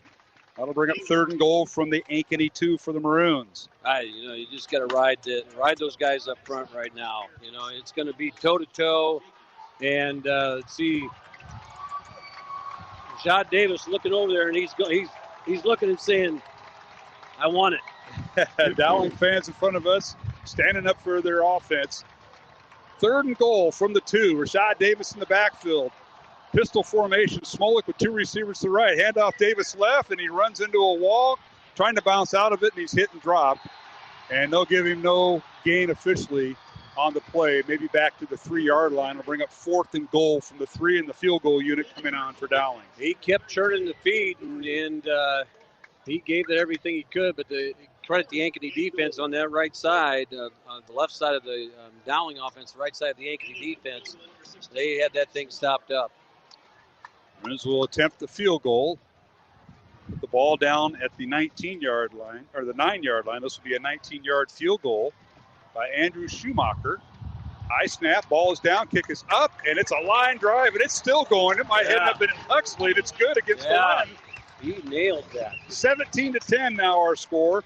Maroons on a 13-play, 60-yard drive that took just over 5 minutes of game clock. 3:08 remaining here in the fourth quarter. We'll be back with the kickoff. Dowling leads it 17-10 here at Ankeny Stadium on Iowa Catholic Radio. Did you know you have a choice in your child's education? Smaller class sizes, dedicated teachers, a sense of community, and a caring learning environment.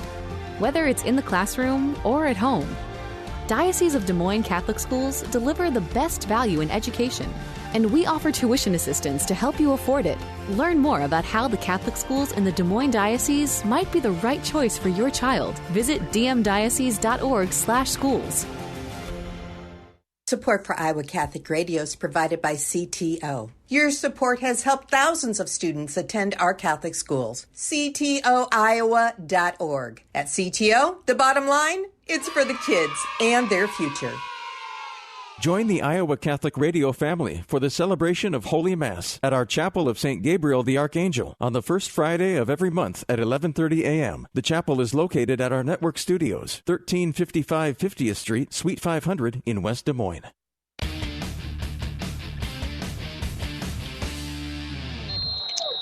And we're back here at Ankeny Stadium. Dowling lead in 17-10. The Maroons on a nice drive after forcing a fumble. 13-play, 60-yard drive. Took about 5 minutes of game time. And now the Maroons will kick off. Schumacher kicking into the wind, and it's a high short kick fielded at the 15-yard line by the Hawks, P.J. Westover, and he returns it across the 20 and finally wrestled down at about the 25-yard line. They'll spot forward progress. But what a drive by the Dowling offense. John Chidos, we go down to you. They don't come up empty. They came out with a field goal, and they now have a 7-point lead over the Hawks. But Ankeny with the football and 3 timeouts with 3 minutes left. Yeah, that was crucial to get those 3 points to make it, he does score, would tie and send it over. All this running Rashad has done, and the offensive line done a great job. Dowling has not come away with points up until that drive. So it's crucial because you can't let a team like Ankeny hang around. As we've seen, they have that big play big play potential. And, every time I say it, it seems like I turn around, there's a big play going down the field. So I'm not going to continue on with that comment. To your point, Mark, earlier, I think that, just as important, the 3 points on that was the 5 minutes that came off the clock. And Dowling was able to keep the clock running and just chew up a bunch of time there. And the longer you keep this potent Ankeny offense on the sideline, the better it is. Ankeny player shaken up on the kickoff return, and he walks off the field under his own power, and that was Maddox Ward. He's one of their starting receivers that came back from last year, a senior. Hopefully it was just one of those cramping situations. That's the second one we've seen tonight. Here we are in week 3. It's the Ankeny offense on the field. They go right to left. They'll have this 15 to 20 mile an hour wind at their back. They have all 3 timeouts remaining, as does Dowling, and they'll come out with a 3 receiver set to the left, 2 to the right, empty backfield. Cole back to throw, fires it out, and it's caught. And underneath pattern, and that's Jason. I believe that's Jason Williams there on the catch. It was the tailback who lined up as a flanker, and Williams did make the catch, Jason Williams, and they move it up to the 34-yard line, a gain of 9. Ankeny going hurry up. Back to throw is Cole, fires the ball out to Maddox Ward, who was shaken up, and he made the catch and recovered, and he's going to drag him down right at the 36-yard line. That'll be good enough for a first down, gain of 2. That'll stop the clock as they move the chains and allow this Ankeny offense to get reset while the chains are moving. Well, they kept the clock running. We are at their place too. The clock's running, and it shouldn't be, but the clock is running, and here they go. All right, 1st and 10, Ankeny from their own 36. Cole back to throw as they're in their passing formation. The pass is caught and run out of bounds is again Jason Williams, the senior running back, transferred in from Cedar Rapids Kennedy over the summer, and he makes the catch. That'll stop the clock with 2:13 remaining. Yeah, I believe that was Ricky over there, Jared Ricky on the stop, as he was able to make sure that Jason Williams didn't get too many yards on that catch. So you got 2nd and 7 from the 39. And the wind starting to pick up once again. 17-10, Dowling with the lead. Final minutes of the fourth quarter, 2:13 remaining. Cole back to throw, fires it out, and the pass is incomplete. Tried to hit Connor Kaiser, his receiver, and I don't know if it went off his hand or what, but it looked like it was deflected, incomplete. Yeah. Right off his hands there is that ball came out pretty hot and a little bit on his back hip, but a catchable ball. That'll bring up 3rd down for Ankeny. The Dowling fans in front of us rallying their team, their defense. 3rd and 7 from the Hawk 39. Ankeny going north to south. Wind at their back. 2 receivers left, 2 to the right. Back to throw. Cole, he's sacked! This time he actually is sacked back inside the 30-yard line. And boy, they looked hungry, that defensive line. Carson Hagan came untouched off the right side of the Dowling defense. Dowling had stacked the left side and showed blitz from the left side. And the line calls adjusted it to the right, and Hagan came clean. That'll move the ball back. Forward progress right around the 30-yard line. Officials kind of a timeout on the field, I believe, with 2:01 remaining. We'll keep it here. Dowling leading 17-10. They'll force a 4th and 17 for the Hawks, and they're talking about it right now. Yeah, Ankeny called timeout. And Ankeny will have the ball right at just shy of the 30-yard line. Back to the 29, and John Scheidel, that equals a 10-yard sack by the Dowling defensive line there. Yeah, Carson Hagan got shot out of a cannon there. Free reign right to J.J. Cole and finish it. You know, a lot of the times when Dowling's defense was getting to Cole, he was able to be elusive and get away with it, but Carson was able to wrap him up and get him right to the ground. And what a play in a crucial time by the Dowling defense. And Ankeny's bringing their offense back on the field, 4th and 17. Back at the 29-yard line. The Hawks got to get to their own 46 for a first down. They go with 2 receivers to the right, 1 to the left. Jason Williams in the backfield and Cole out of the shotgun. 2 tight ends. Here's the snap. Cole looking over the middle. Has time. Now avoids traffic. Fires the ball downfield. And he is throwing it for Patton. It's knocked away. Incomplete. The Maroons knock it away. And what a play by Jake Anderson, who knocked it away from Patton, Matt Meandering. Yeah. And, you know, J.J. Cole did what he had to do. You know, he knew he was under pressure. He dodged 1 sack and just threw the ball up for his best athlete, you know, in his mind. He throws it up there towards Patton. Jeremiah Kruger off to the side almost gets the deflection, but Jake Anderson knocks it down, and that should be the ball game. 1:52 left. They'll be able to burn 2 timeouts. Dowling will have to get a first down to run the clock out. Well, the Dowling crowd right in front of us is emptying out. They want to get in line for traffic so they can listen to the post-game show and see what John Scheidel's going to go for interviews. Handoff goes to C.J. Phillip, and he's got some running room inside the 25. And finally, angling for the Ankeny bench on the far sideline, brought down right around the 24-yard line and 5-yard gain.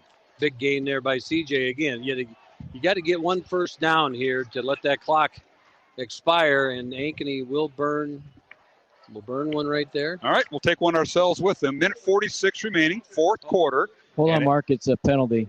Okay. It is not. And it's against Dowling. Thank you, John. So that'll stop the clock. And the clock should start once they set the ball. Once they get the ball. Ball moves back to the 39. They're going to get Dowling for the holding penalty. Moves the ball back to the Ankeny 39. Minute 46 remaining. 1st and 20 for the Maroons. So there's something about they don't start the ball until the snap. I couldn't hear what the official said. Johnny will have to give us that. All right, 1st and 20. Dowling, low snap. And Smolik picks it up, and the give is to the tailback, C.J. Phillip, and he gets down to the 40. And the Hawks may burn a timeout here. So we'll take a timeout. Minute 40 left, fourth quarter, and it's Dowling Catholic 17, Ankeny 10 from Ankeny Stadium. This is Mark Amadale here on Iowa Catholic Radio. This is a Young Catholic Minute. How can I know the Bible is true? There was once this really smart guy named St. Augustine of Hippo. That's right, Hippo. He said, "I would not believe the gospel if the authority of the Catholic Church did not move me to do so." He learned that the Bible was true in the same way that we learn most things. Someone he trusted told him. Most people have not split an atom. No one alive saw the Battle of Thermopylae nor has ever set foot on the 16 moons of Jupiter. But we believe in these because someone who knows better than us has told us about them. St. Augustine knew that the Catholic Church was founded on the apostles, who had died horrible deaths rather than deny that their friend Jesus Christ was God, risen from the dead and present in the Eucharist. And that living witness made him believe, as it did for the Gentiles, for every Christian in history, and it will do the same for you. For more, go to youtube.com/youngcatholic.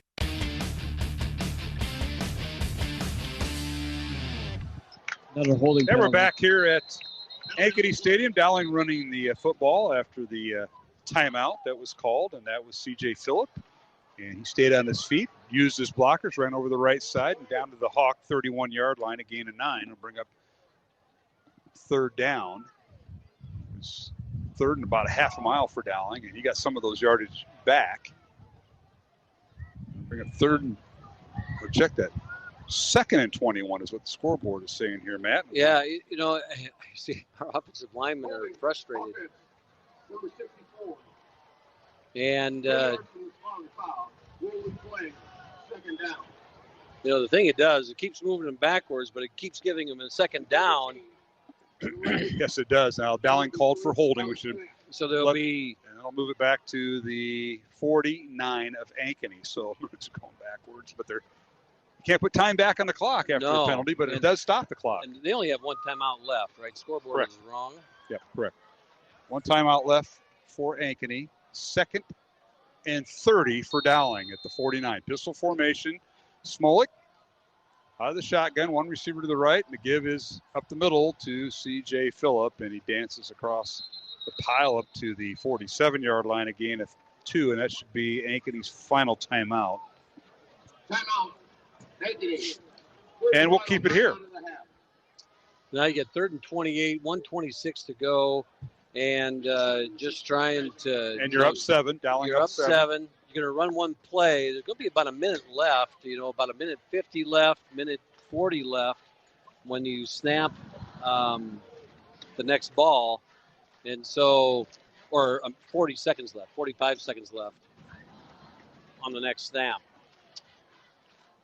Hey, we want to mention some activities going on this weekend. In addition to the Iowa State game tomorrow afternoon in Iowa City, 3 o'clock kickoff. I think a lot of TVs will be tuned into the Big Ten Network. That's who's carrying it. But Dowling volleyball team traveling to the 10-team Iowa City West tournament beginning at 9 o'clock. 9 o'clock tomorrow morning. Congratulations. They need 10 more teams and that many cars in Iowa City. That's right. Iowa City, west side of town. That's not too bad. They don't have to get deep into traffic and the tailgating. But Mary Beth Wiskus picked up her 400th career win at Dowling earlier this week. And then the Dowling swim team will be at the Linn-Mar Invite tomorrow. Diving competition begins in the morning, and afternoon the meet begins. So best of luck to the Dowling swimmers, the girls swim team, and the volleyball team. All right, 2nd and 28 for the Maroons. The give is to Phillip. He breaks a tackle, and he's brought down at the 45. And minute 20 remaining, and Ankeny cannot stop the clock. They're out of timeouts. About 40 seconds left. And the play clock right at 30 at this time. So, everybody's doing the math. I bet Seifert up there is just going he's crazy. Got it down. He's got it all down. That tackle was made by Cale Halstead. He's had a big night for Ankeny as they've been he's been in a lot of plays.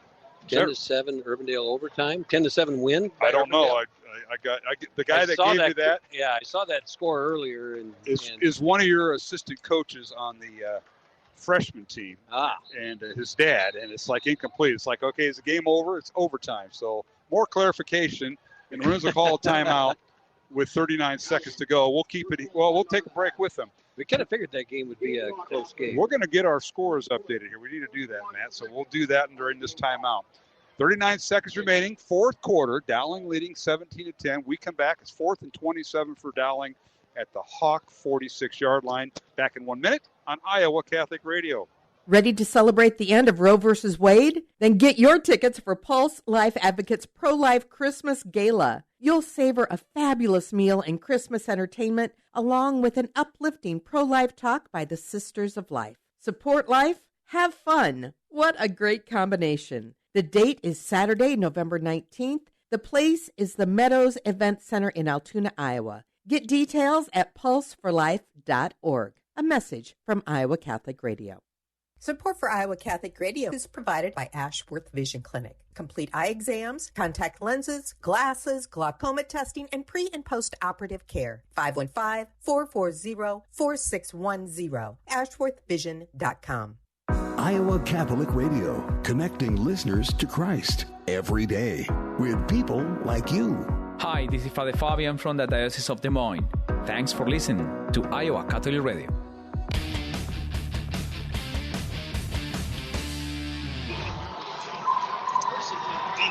And we're back here at Ankeny Stadium. Final 28 seconds as the Maroons punt on 4th down, and Cooper Richardson punt down at the 31-yard line of Ankeny, and the Hawks will come out. This will be their last chance. And Urbandale has just defeated Valley in overtime 10-7. Jayhawks kick a field goal, and then they intercept the Valley pass in their possession, and the Jayhawks with the win over Valley at the Valley Stadium. So congratulations to the Jayhawks after their upset loss to Johnson last week. What a year. Now a quick pass by Cole. It's caught up to the Ankeny 49, and now they spike the ball with 19 seconds remaining. And we'll bring up 2nd down for Ankeny here. Matt, what happened here? Well, you got a lot of people left, and yeah. And they're all waiting for Johnny's interviews. You know that's going on. This is Ankeny's got weapons yet here, and they had a quick pass over the middle, get those yardage, and then spike the ball. 19 seconds from their own 49. 2nd and 10, Hawks. As you mentioned, from their own 49. Cole back to pass. Fires near side. The pass is caught, and out of bounds is Jason Williams, who was lined up as a receiver and not the tailback, and Williams with the catch. Now that the 7 points looms big, because field goal with the win would have been something. But here right now they're going to try and chip away and then throw that Hail Mary. You probably have 2 more plays that you can run. Williams with a 3-yard reception. Yeah, we've seen last-minute Hail Marys. I didn't want to say it. Yeah. Twice last year, by the way. You and Mr. Chido weren't along for the second one, but I was there. All right. I was listening. Yeah, 3rd and 7 from the 48 of Dowling, and now Cole is under duress, and he threw it away. Tried to hit Williams on the near side, and he was well defended that time by Dowling's Braden Pearson. 11 seconds left in the clock, and that defensive front brought some good pressure that time and collapsed the pocket around J.J. Cole, and now you're thinking you got 1 or 2 plays left. Probably 2. 11 seconds left. They got to get the first down. It's 4th down for Ankeny. 4th and 7 for the Hawks at the Dowling 48. They got to get to the Dowling 41 for a first down. They probably take their shot here. Yeah, 3 receivers to the right for Ankeny, 1 to the left. Cole back to throw. Has time. Fires over the middle, and the pass is caught in traffic. First down, Hawks inside the 40 of Dowling, and that'll stop the clock with 5 seconds left. 5 seconds left, and they got to get up and spike it, which is going to take about a second off. That was Maddox Ward with the reception, and they do spike it. Cole does, and 3 seconds remain. All right. Really doesn't matter how many seconds are left because you got one play left. That's right. right. In the end zone. So the line of scrimmage will be the Dowling 38-yard line. That catch by Ward was for 10 yards and a first down. Cole spikes it on second down, and this will be the final play of the game. 3 seconds remaining. Dowling leading 17-10 here in Ankeny. Here's the snap. Back to throw. Cole rolls to his right. He's going to throw it downfield into the end zone. There's a bunch of white shirts, and it is knocked down, incomplete. Dowling wins. Hawks up. Hawks are beaten at home by Dowling 17-10. What a night. And the Maroons avenged the loss from last year at Valley Stadium where Ankeny just physically beat up Dowling. Tonight was a whole different game. Congratulations. The Maroons are now 2-1 on the season. Outstanding effort by both teams tonight. You know, this is two big heavyweights trading punches. Indeed. And Dowling Catholic offensive line and Rashad Davis and C.J. Phillips had a nice ball game. They certainly did. And, you know, John Chido, I know you're going to set up your interviews, but we got to get a word from you before we get our official stats from Coach Seifert, who's totaled them up right now. But what a game and what a sequence there at the end by Ankeny. They had everything going, but they just ran out of time. Yeah, and it made me nervous there, and I didn't want to say it, but when Dowling was punting into the wind, and it gave Ankeny that opportunity at the 30-yard line with J.J. Cole's arm, I'm thinking, oh, boy. And he had opportunities there, and it came down to the end, and Dowling's defense was there to make sure they were knocking it down, and Patton wasn't able to get position, but that's where J.J. was going the whole time. All right, John, we'll let you work on the interviews for the postgame. We have a lot of fans that left their seats early, and I'm sure not only to get home, because it's going to be a traffic jam out there, but also to see who he's going to interview. Yeah, that's probably true. So let's take a look at our game statistics. And again, our thanks to Jared Seifert, one of the math teachers at Dowling, part of the coaching staff, for providing us that all season long. Jared does a great job. And the Maroons now officially 318 yards of total offense. Ankeny with 234 yards of total offense. Dowling with 127 of those yards in the air, 191 on the ground. Ankeny with 115 yards in the air and 119 yards on the ground. Dowling was penalized 9 times for 70 yards. The Hawks penalized 4 times for 22 yards. Both teams had a turnover. Both teams lost a fumble in this contest. Dowling with 17 first downs, Ankeny with 9. Jackson Smolik tonight, 13 out of 19 passing. 1 touchdown, 127 yards, and no interceptions. J.J. Cole, 15 out of 30 passing for 115 yards, no touchdowns, and no interceptions. The leading ground gainer for the Maroons. The leading rusher was Rashad Davis, 24 carries, 104 yards, and no touchdowns. C.J. Phillip, 19 carries, 64 yards for the Maroons, and Smolik, 6 carries for 23 yards. For Ankeny, the leading rusher was Williams, and that was all basically on one play. Jason Williams, 11 carries, 102 yards, and a touchdown. And 80 of those yards, Matt, came on that 80-yard run on the first play of from scrimmage after a change of possession. Yeah, their total yards rushing, you know, the bulk of it all in that one run. Yeah. And the only mistake that Dowling defense made all night, really. And J.J. Cole, the other rusher, 9 carries for 17 yards to lead Ankeny. Cooper Nicholson was Dowling leading receiver, 7 catches, 99 yards and a touchdown. Hank Brown, 2 catches for 12 yards. Bo Gamble, 2 catches for 11 yards for the Maroons. Jalen Thompson, 1 catch for 3 yards. And C.J. Phillip, 1 catch for 2 yards for the Hawks. Their leading receiver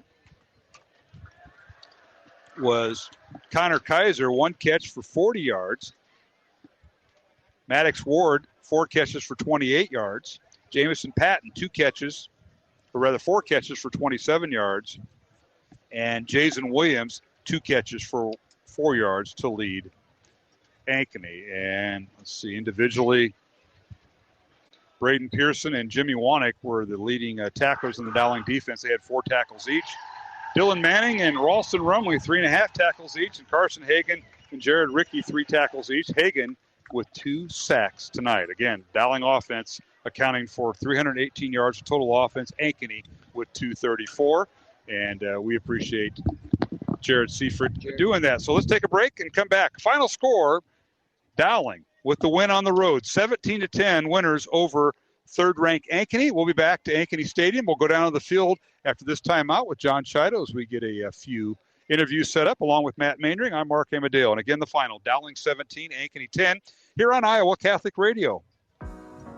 Iowa Catholic Radio business underwriters provide people with the opportunity to hear the Word of God and grow in their faith each and every day. Our business supporters have helped expand our network, connecting more listeners to Christ. Would your business or organization like to share in this mission? If you own or manage a business, we would like to talk to you about how you can make a positive impact in the state of Iowa and beyond. To learn more about becoming an Iowa Catholic Radio underwriter, contact Deacon Mark 515-223-1150 or visit iowacatholicradio.com. Support for Iowa Catholic Radio is provided by Construction Professionals. Construction Professionals does remodeling and new construction. Construction Professionals is a Catholic family business built on a strong foundation. CPCustomHomes.com. Thank you, Construction Professionals, for supporting Iowa Catholic Radio.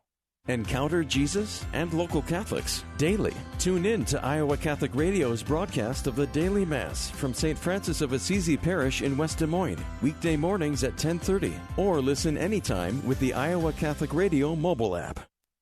Did you know you have a choice in your child's education? Smaller class sizes, dedicated teachers, a sense of community, and a caring learning environment, whether it's in the classroom or at home. Diocese of Des Moines Catholic Schools deliver the best value in education, and we offer tuition assistance to help you afford it. Learn more about how the Catholic schools in the Des Moines Diocese might be the right choice for your child. Visit dmdiocese.org/schools. Support for Iowa Catholic Radio is provided by Dental Associates, addressing your smile needs and dreams. 515-225-6742, Des Moines-DentalAssociates.com.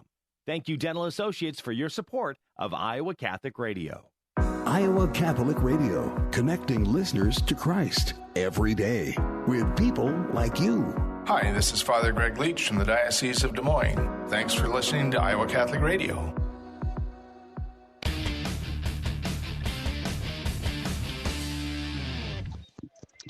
And welcome back to Ankeny Stadium tonight, where Dowling defeats Ankeny 17-10. They held them off in the fourth quarter. Mark Amadale alongside Matt Maynard. We're going to go right down on the field. And John Chido, I think he's simulcasting with TV 13 now, but that's okay. Johnny, you've got some of those big boys in the trenches tonight we're going to feature. Take it away. I'm here with Ralston Rumley, defensive tackle for Catholic. And Ralston, what a great game tonight by the defensive line and play, and just kind of walk us through the ball game. That's a good sight. Speechless. He's speechless. Johnny, we can't hear him. He really is speechless. Penetrating, getting through that offensive goes. line, pushing them back, make sure they can't run inside the ball. A big, long run. You guys really kept their high-powered offense in check tonight. And credit to the defensive line and linebackers and Carson Hagan with a huge sack there. Ball game, and you got Johnny. Hey, Johnny, we're losing you. Johnny, you're breaking up a little bit. You got to get Pollock to move. He's in the way of our antenna. I got to do it. No matter what. There you be go. One man, be three men. Heart, one team. That's all it takes. Thank you, Ralston. That's the young man who's battled injury. You got to tell Pollock to move here in a moment. We'll go right back down to you. Of course, there we go. Coach Pollock, the offensive line coach, puts it on his live feed. So, and Johnny, we'll take it back down to you. Dowling a winner tonight, 17-10 over Ankeny. Post-game show continues. Take it away, John Chido. They're flocking. Hey, we can't hear you, Johnny. Yeah. Yeah, you get over here. Get over there. Get Pollock out of the way. Thank you. Move that crowd. All right, you got. It looks like George Nahas, Johnny. Go ahead and try it. All right, can you hear me now? There, you're sounding great. You're great. Go. All right, George. What a night rushing.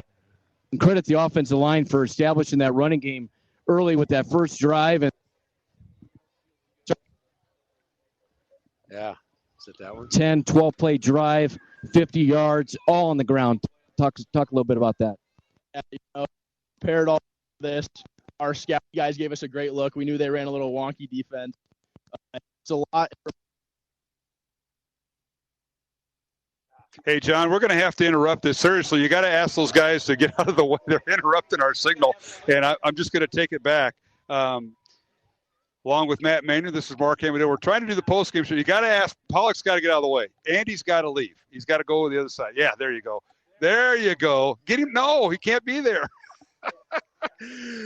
Oh, there we go. Mr. Maynard, we may have to have security down there. Yeah, I know it. Try this again, John, and keep the cameraman away from him. Keep the riffraff between us and them.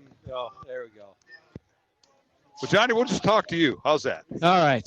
They've just got to stay away. It's hard. It's hard to keep them back here. Yeah. You got the TV guy there and Pollock and putting on Facebook Live and all that stuff. But I know you're going to catch up with Coach Wilson. He's probably visiting with maybe CISN right now, but we'll keep the post game going. Let's recap the scoring in this game. Dowling, again, the winners, 17-10 over Ankeny. The Maroons improved their record to 2-1 in the season. The Hawks fall to 2-1. Maroons got it started first. They took the opening kickoff, Matt, and they went 7 plays, 77 yards, capped off by a Cooper Nicholson 47-yard touchdown reception from quarterback Jackson Smolik. Schumacher's extra point made it 7-0 Dowling. But back came Ankeny. They took the ball down, went 13 plays, 69 yards, and the field goal by Keegan Warner from 39 yards out made it 7-3. And now it looks like he's got Coach Wilson. We'll go to him right away. Go ahead, John.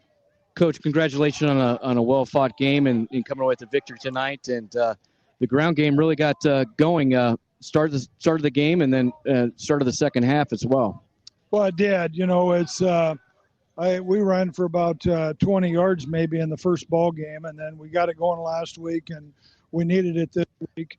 We didn't throw it many times with Jackson, but we were just trying to win a ball game, and I think we put a team effort together. Yeah, the physicality, you could tell on both the defense and offensive line was just tremendous tonight. You could feel the energy and guys getting after it and came with some huge plays, and you won the turnover battle as well. Oh, we did. And, when it was crunch time, when we could put the game away, we didn't execute. I thought defensively, they played outstanding all night. I know they had the one big run. They come back to the same play shortly after that, and we stopped it because we had made an adjustment. They had a pass play where we stripped them. But Division I quarterback, Division I safety / wide receiver, and the running back's pretty darn good. They've got some players too, and just a good team win for Dowling Catholic. Yeah, it sure was. And coming away with the 3 points there in the red zone and going up 7 points, and then able to keep it to the last play. I know you didn't want it down to that last throw, but you guys were able to come down with the deflection. Oh, we were, and he kind of rolled out to his right, which I thought was a problem, but really our guys were prepared well. They for that situation, batted the ball down, and good thing for us. Coach, congratulations. John Chido, thank you for that interview on the field, and I don't know unless Johnny's going to hunt down one more player, but it's good to keep. You got to keep Coach Pollock and the TV guys away from the microphone. I think it's Coach Pollock. Probably. I'll have a word with him. Interview him later on. Yeah, there he is looking back up. Yeah. He doesn't have far to go. He just lives on the other side of the stadium, so he don't have far to go. And Andy does a great job coaching the offensive line, but he gets in the way of our post-game interviews. I tell you what, that offensive line, that was their best game tonight, and it was against this defense and all the different looks that they give a team, and Ankeny really brought it to the Dowling, but that defense or that offensive line got after it tonight. Well, we mentioned the first quarter scores by Dowling and Ankeny with Cooper Nicholson on a touchdown reception from quarterback Jackson Smolik, giving Dowling a 7-0 lead, and then Keegan Warner a 39-yard field goal for the Hawks, cut it to 7-3. There was no scoring in the second quarter. It was all in the third quarter. Jackson Smolik on a 1-yard run, capped off a 10-play, 50-yard drive. Dowling started the second half with the win, and the Maroons led 14-3 with Schumacher's extra point. But back comes Ankeny on the first play following a Dowling touchdown. Jason Williams on an 80-yard run. Warner's extra point made it 14-10, and that's where the third quarter ended. And then the fourth quarter, Schumacher on a field goal gave Dowling a 17-10 lead, and that's how it ended here in Ankeny with the Maroons winning 17-10. We'll take a final break and come back and preview next week a little bit, talk about some activities at Dowling with the principal, Mr. Matt Maynard, my color commentator tonight, along with John Chido. This is Mark Amadale. Again, the final, Dowling 17, Ankeny 10. Back with more postgame from Ankeny Stadium after these messages. It can be easy to forget about the dignity of another when we disagree with their ideas or actions. We start to focus on the things that make us different, and the thoughts start to divide us. Before we reach the conclusion of those thoughts, we must pause and remind ourselves that person with a different idea or lifestyle has great dignity. The next time you find yourself ready to go toe-to-toe with someone, remember that they have dignity and deserve respect, even when we disagree. Support for Iowa Catholic Radio comes from Mercy One, your expert circle of personalized care for all your health needs. With more care locations than anyone, your best life is their one purpose. Find your doctor at mercy1.org. Enhance your prayer life, one song at a time. Enjoy sacred music wherever and whenever you want. Available now at iowacatholicradio.com, your Alexa device, or download the Iowa Catholic Radio mobile app from Google Play or the App Store.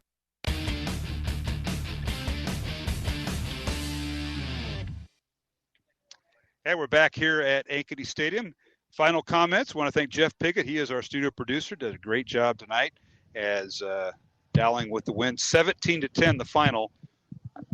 Maroons defeat Ankeny, and it wasn't much at halftime. It was 7-3 Maroons at halftime, and Dowling scoring first. They had the win at their back in the third quarter, rather, and scored twice with that, and then all of a sudden, here we go, hang on in the last play. But John Chido, nice job.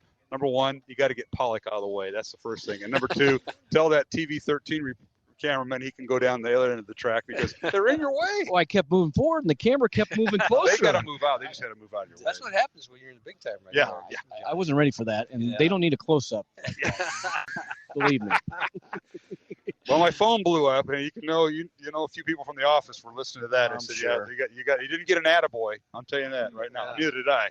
No attaboy there. But Maroons with the 17-10 win, and that sets up next week. City High did defeat Ames tonight in the battle of Ames and Iowa City due to the Iowa State game there tomorrow. They play the high school game between the two schools, and Ames losing. That was their first loss of the year. So City High comes back, and I know you guys both missed that game last year, but that's another game that the Maroons would like to flip after last year Ankeny beating Dowling, and it was a good game. And I tell you what, we talked about physicality, we talked about who had to be physical, and we saw that tonight. I think both teams displayed that, but the Maroons, they got after Cole several times, John, not only with the sacks by Haga, but also Ralston Rumley, who had down there, and Hikus and those guys. They really put pressure on the Ankeny quarterback. Yeah, they were in the backfield all night, and that's what they need to do. You can't let J.J. Cole and the type of caliber of player he is stand back there and pick you apart. You need to put pressure on him, and that's what Dowling did. And they were able to when they didn't get to him, they made it to where he had to scramble and break the pocket, and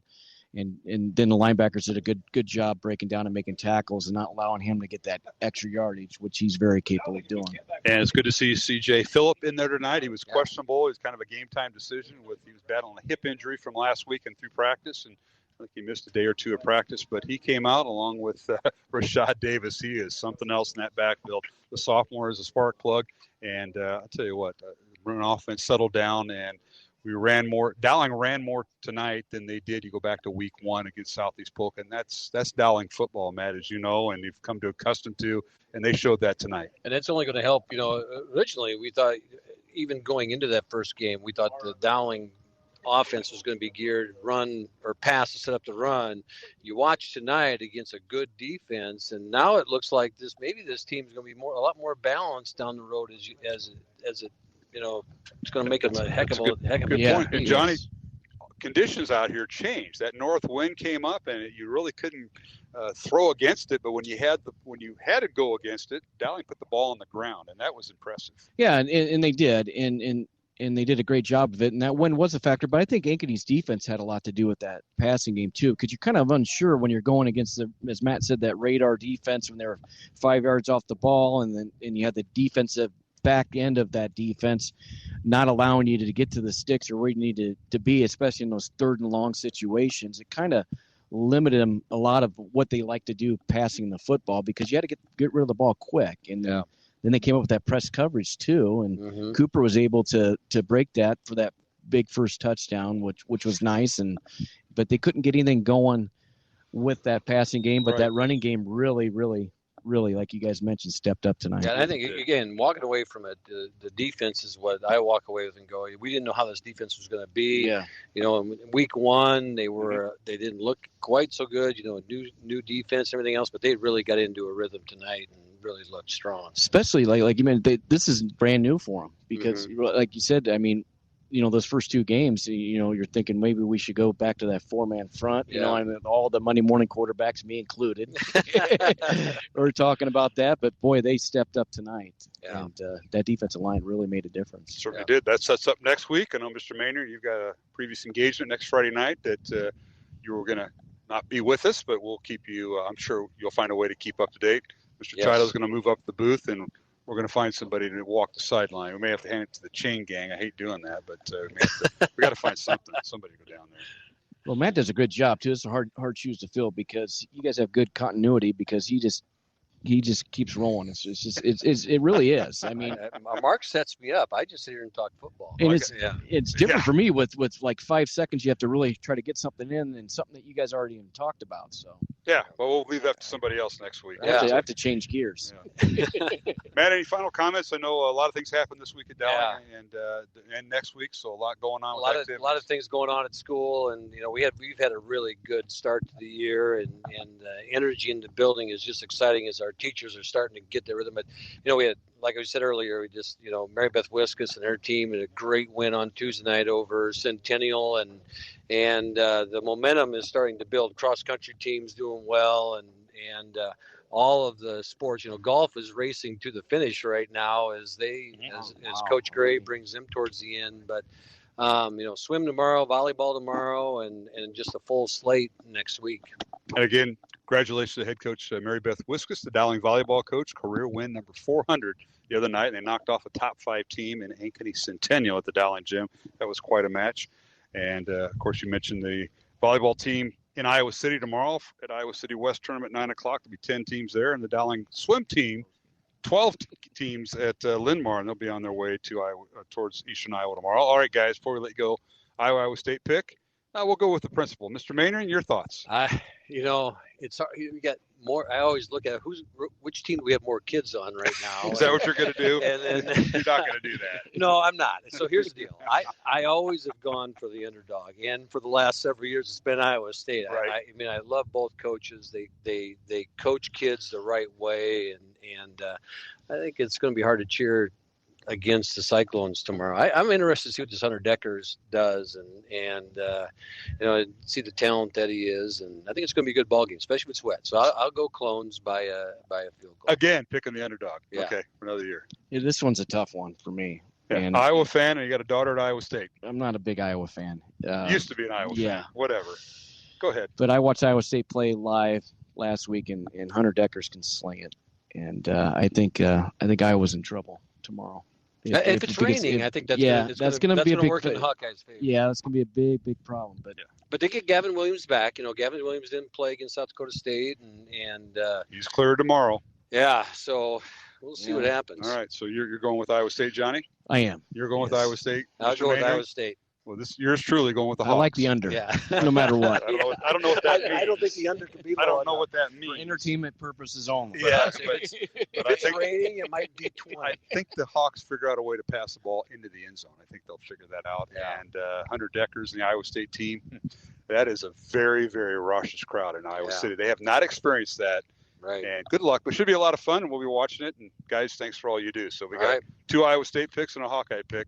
And is that your ride home? Yeah, my ride home's leaving. You better go catch her.